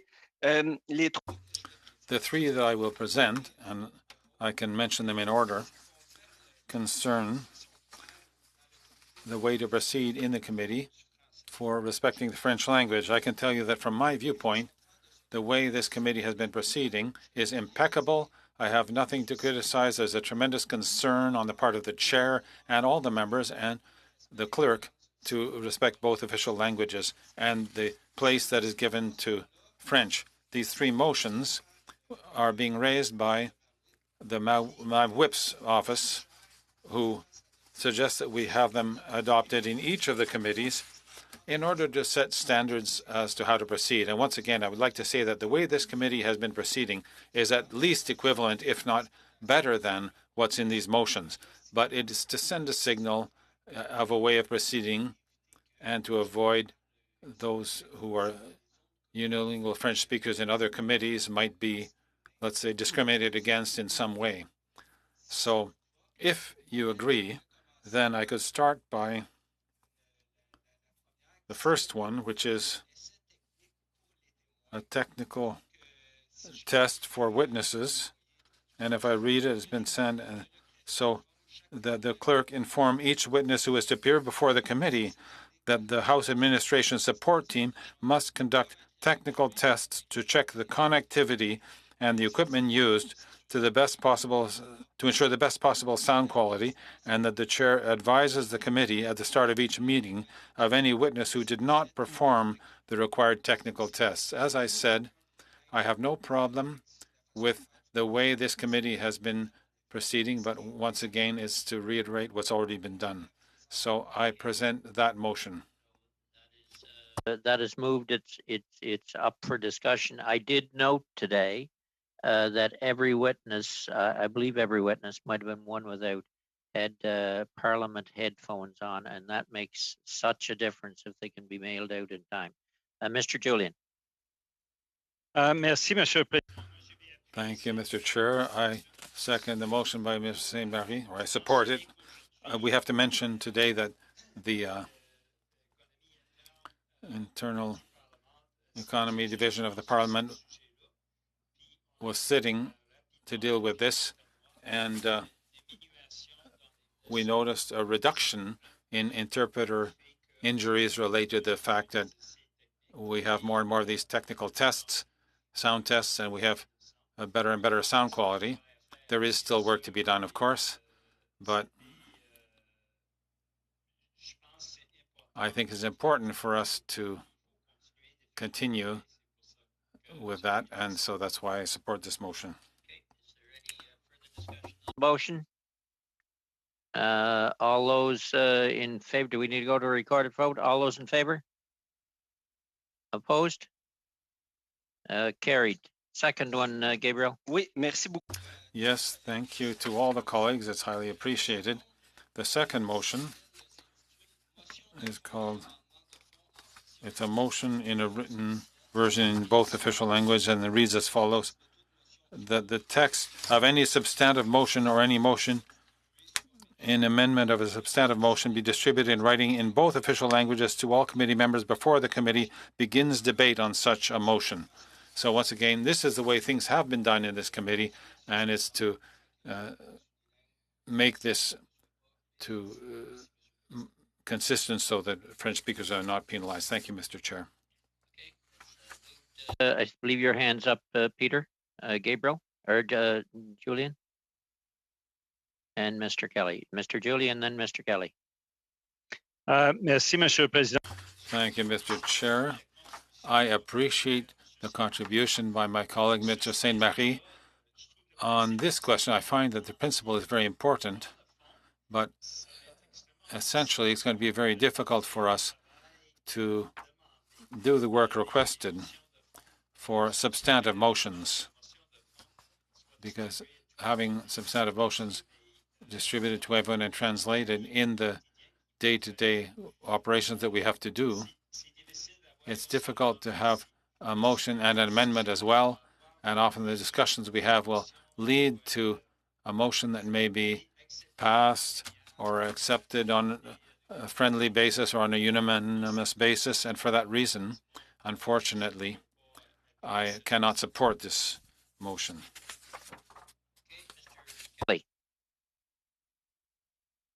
Thanks, Mr. Chair. I'm sorry. At the very beginning, I missed which of the two. I mean, these are similar. Which one are we discussing? The one we're discussing now, Pat, is that the text of any substantive okay. motion or any motion in amendment.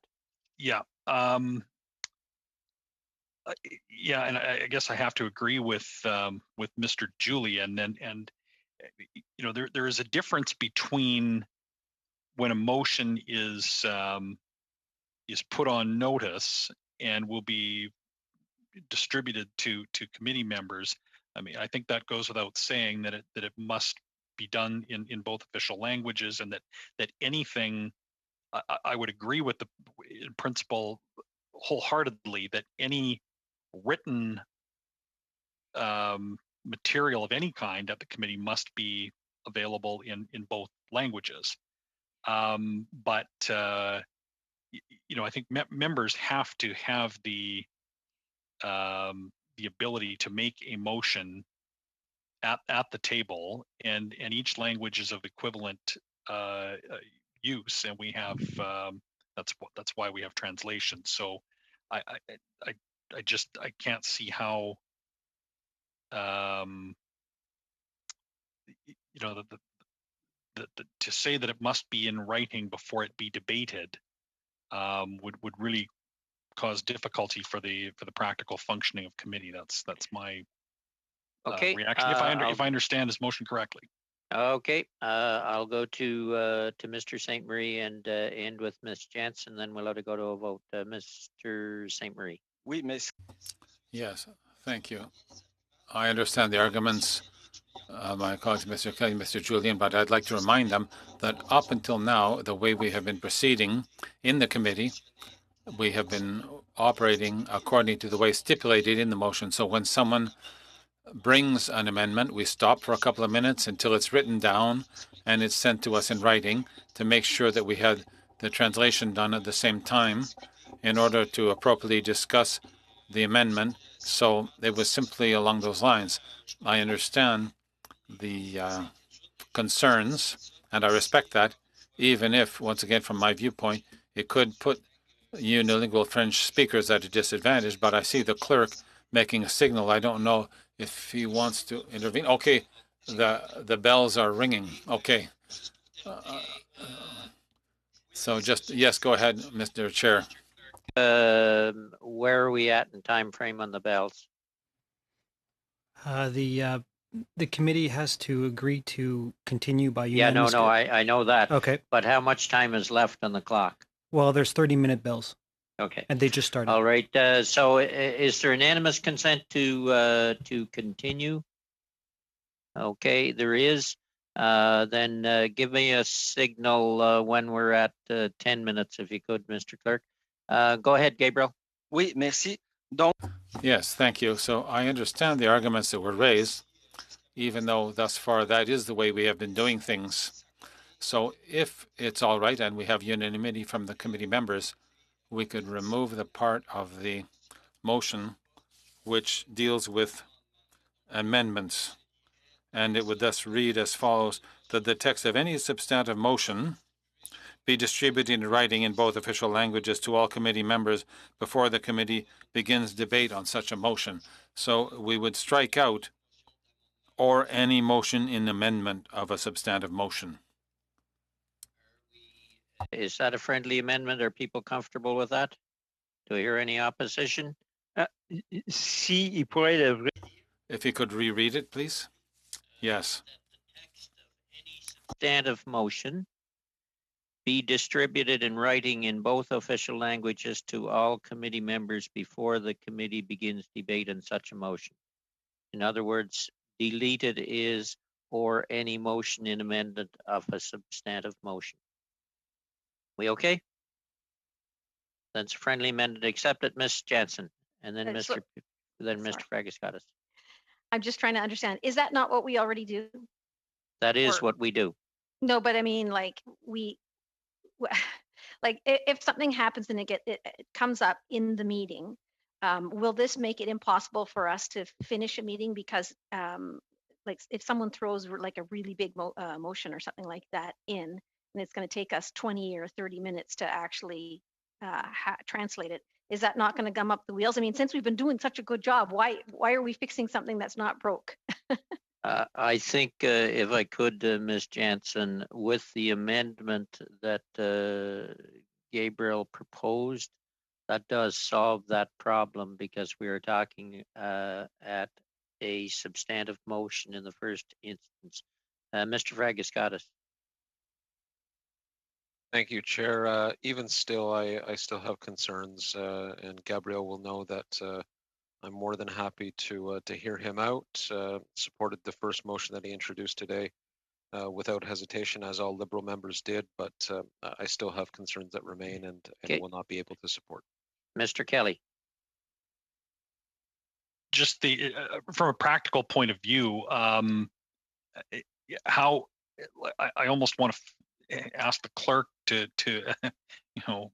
for an opinion or just a comment on the practicality here. I guess to Ms. Jansen's point about how fast the turnaround is, because I don't feel that is necessarily how we have operated so far. I think the clerks do their best to quickly get translated written texts out as soon as possible, but I feel like we actually have debated motions on the basis of a motion delivered orally at committee. And I don't know, maybe this is maybe we should adopt this motion if we have assurance that there's enough infrastructure in place to quickly and not delay debate. But anyway, I'll maybe ask the clerk about that. Okay, Mr. Clerk, can you respond? Well, the reality is that the interpreters are not translators.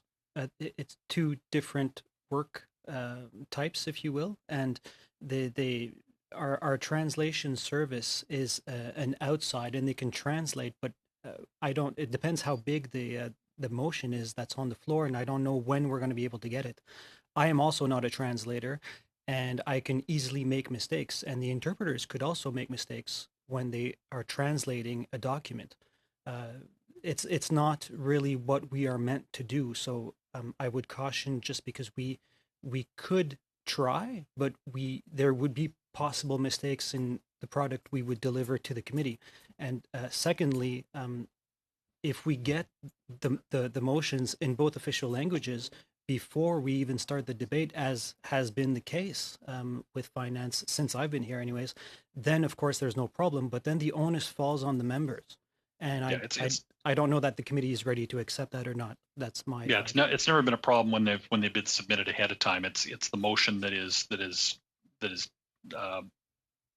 spontaneously table drop that where I see this would be a problem. Okay, I have Mr.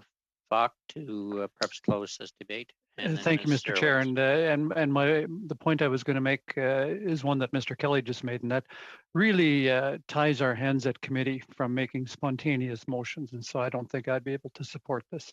Okay. Ms. Serowitz? I think the only point that I would add, Mr. Chair, is just I think it's where most of the committee members are going, is that it will take up some more time. And I think we are trying to get through as much as we can. So I think from that perspective, I also won't be able to support the motion, although appreciate the principle behind it. Thank you. Okay, then we'll have to go to a vote. I don't know that we need to record it. I can count the hands, I think. Do you want to go to recorded vote, Gabriel? Oui. Merci. Okay. Yes, thank you. Mr. Clerk? Ms. Derowitz? No, I do not support this motion. Mr. Fragiscatos? No. Mr. Fraser? No. Ms. Damoff? No. Mr. McLeod?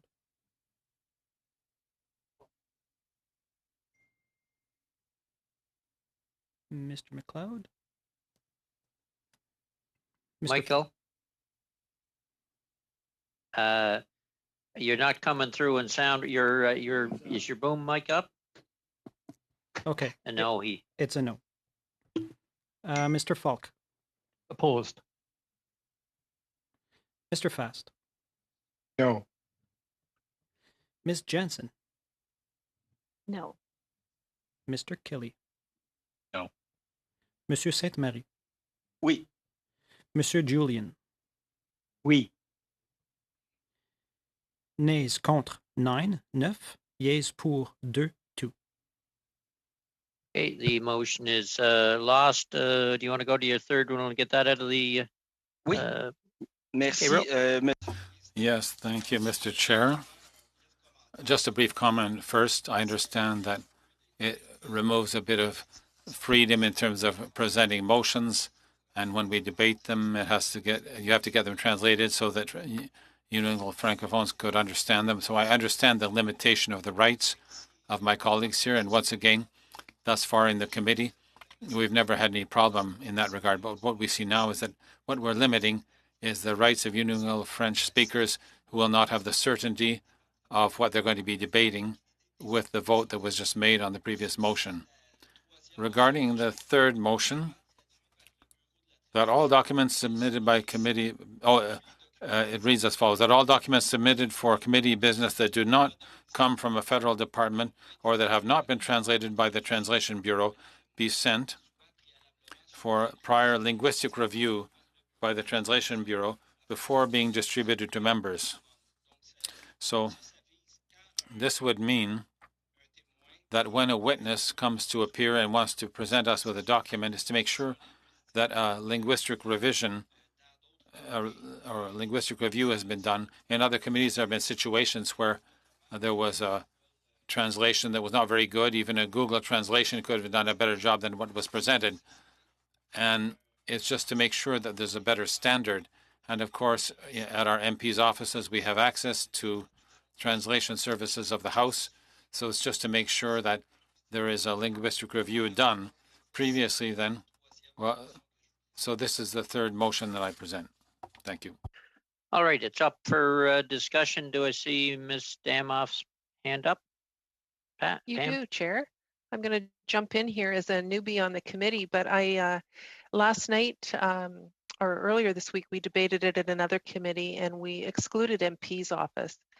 We're using the same translation services that departments are, and I just wonder if the honourable member would be agreeable to amending his motion to exclude members' offices as well. Oui, tout à fait. Merci. Yes, absolutely. Thank you. Thank you very much. So where's that? Maybe I'm looking at the wrong motion, am I? Where it says that excluding departments, Wayne, and you would just add and members' offices. Oh, okay. Okay. All right. Thank you. Now I got You're you. welcome. Okay. Then anybody else on this motion? Mr. Chair? Yeah. Just for clarification, this would of course not preclude a witness from appearing before committee. It would just preclude untranslated documents from being circulated until translation was complete, correct? That's what Gabriel is shaking his head. Yes, and I believe that's what it would be. Right. Mr. Julian. Merci, Monsieur le Président. Thank you, Mr. Chair, because the way I see it, when we refer to linguistic review, it's the quality of the translation, I think, that we're focusing on, isn't it? I would like Mr. Saint-Marie to clarify that, because it's possible that other organizations or other witnesses might get their document translated, but we know very well that it's not always very well translated, and there's uneven quality in the translations. If an organization, it does happen sometimes, if they do a Google translation, then it's nonsense. It's not French, it's not English, it's not really written in any acceptable way. So this, to me, appears that it should be the quality of the translation that is really for the parliamentary committee, that we're able to have equality or evenness in the quality of both official languages, right? Yes, that's correct. That's the purpose of this motion. Thank you. Ready for the question? All those in favor? Opposed? Carried. Ms. Zerwitz, Yes. your motion. Okay.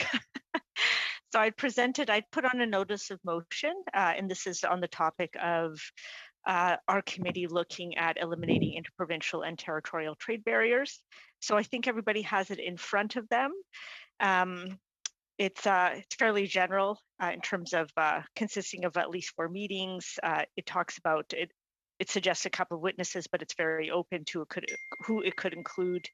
And then it does also invite the Minister of Intergovernmental Affairs and relevant department officials, and the chair be empowered to set timelines for witness recommendations, and also the committee to present a report when it's ready to the House. The couple of comments I would make, Mr. Chair, is that I think we all know this for as long as I possibly can remember. We've been attempting to try to eliminate interprovincial trade barriers to have the free movement of goods and people. And I think that now is a moment where we have a really great opportunity to tackle this once again and be successful.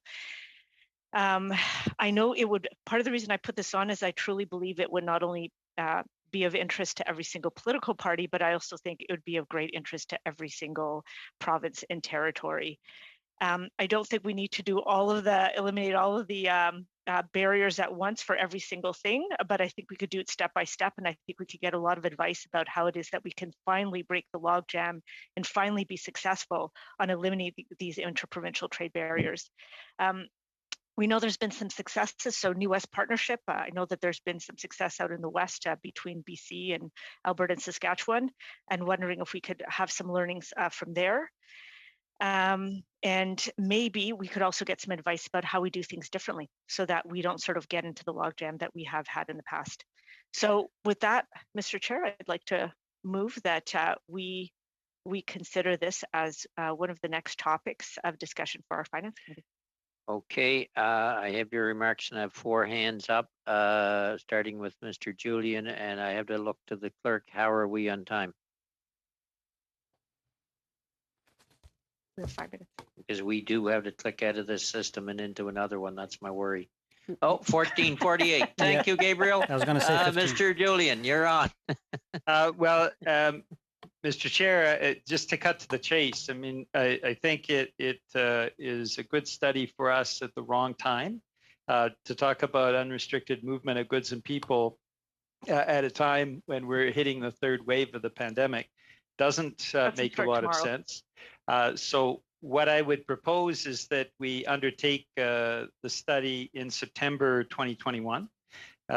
So I offer that first amendment as a friendly amendment, and that we report with the study to recommendations in the House by fall 2021. So if those are acceptable as friendly amendments, they are not, well, then I will move both of them as amendments then. And I'll speak to the amendments. The idea at a time of restrictions that exist and a 3rd wave coming, I don't feel that this is something that we need to undertake urgently. The government is committed to having everybody vaccinated by September, which would mean in September, hopefully at that point, if the government keeps its commitment, we should be fully open in the fall of 2021. And that is a good time, I think, to talk about this issue as building back better. That's why I'm proposing these 2 amendments so that we do it at the right time. The government meets its commitment. The government has, there's rumors that the government wants to call an election. And so that as well, if the government doesn't call the election, if the Prime Minister doesn't go to the Chief Justice of the Supreme Court, the Acting Governor General, to drop the writ, this would be a very good piece of work for the committee to do in the fall. Oh, give me those amendments that you're moving. So the Standing Committee on Finance undertake a study in September 2021. Okay. And then the final sentence, the committee present a report on the study with its recommendations to the House by the end of fall 2021. The end of fall 2021. End of fall 2021. Okay. Okay. The amendments are on the floor. So the amendments are up for debate, and you get 2 minutes and 18 seconds to debate them. Who's first? Ms. Jansen and then Mr. St. Marie. Thank you so much. Interprovincial trade barriers have been studied to death. This would be just a complete waste of time whether we do it now or whether we do it then. We need to get rid of them, and we need to actually study COVID-19 spending. We have seen billions of dollars being spent, and we need to do what's right for Canadians right now. Mr. St. Marie. Oui, merci, Monsieur le Président. Yes, thank you, Mr. Chair. So I agree with Ms. Tamara Johnson, my colleague. I personally am in favor of having no limitation on trade when we have good agreements, when it's with equivalency of the people involved. I'm in favor of free trade. However, from my viewpoint, according to my analysis, it concerns those provinces being able to negotiate between themselves with one another. And this would be Ottawa telling the provinces what to do. So I'm in favor of the principle, but I think it's not up to this Parliament or to the Finance Committee to debate that. So I'm not against the amendment by Peter, but in any event, I will vote against the final motion because I think it's not up to the Finance Committee to decide. Thank you. On the amendment, Mr. Fast and then Ms. Zerowitz. Yes, Mr. Chair, what I would say to Ms. Derowitz is I think this kind of a study is probably warranted. It would bring us up to date on the barriers to interprovincial trade within Canada. The problem is you've included the words urgent study, and this is not urgent. It is very important. A number of our national business associations have highlighted that this is important. We do not in any way minimize the importance of this kind of work. However, to suggest that it is urgent also raises the concern that this would displace other work that we'd be doing at this committee over the next month or 2 months. For example, we have to complete this work that we have before us right now, the study on the COVID response. We will likely have a budget coming down the pike if we don't get into an election before then. So, Mr. Chair, for those reasons, I do support Mr. Julian's amendment because that's what we're debating, because it sets a fixed time in the fall when this would be considered. That's eminently reasonable. Okay, we will have to take up this discussion at a future date. We are a little less than 9 minutes and 19 seconds away from a vote. So I will have to adjourn the meeting in that, and we'll have to pick it up another day. Look, thank you all for the discussion, and the meeting adjourned. Thank you. Thank you. Thank you.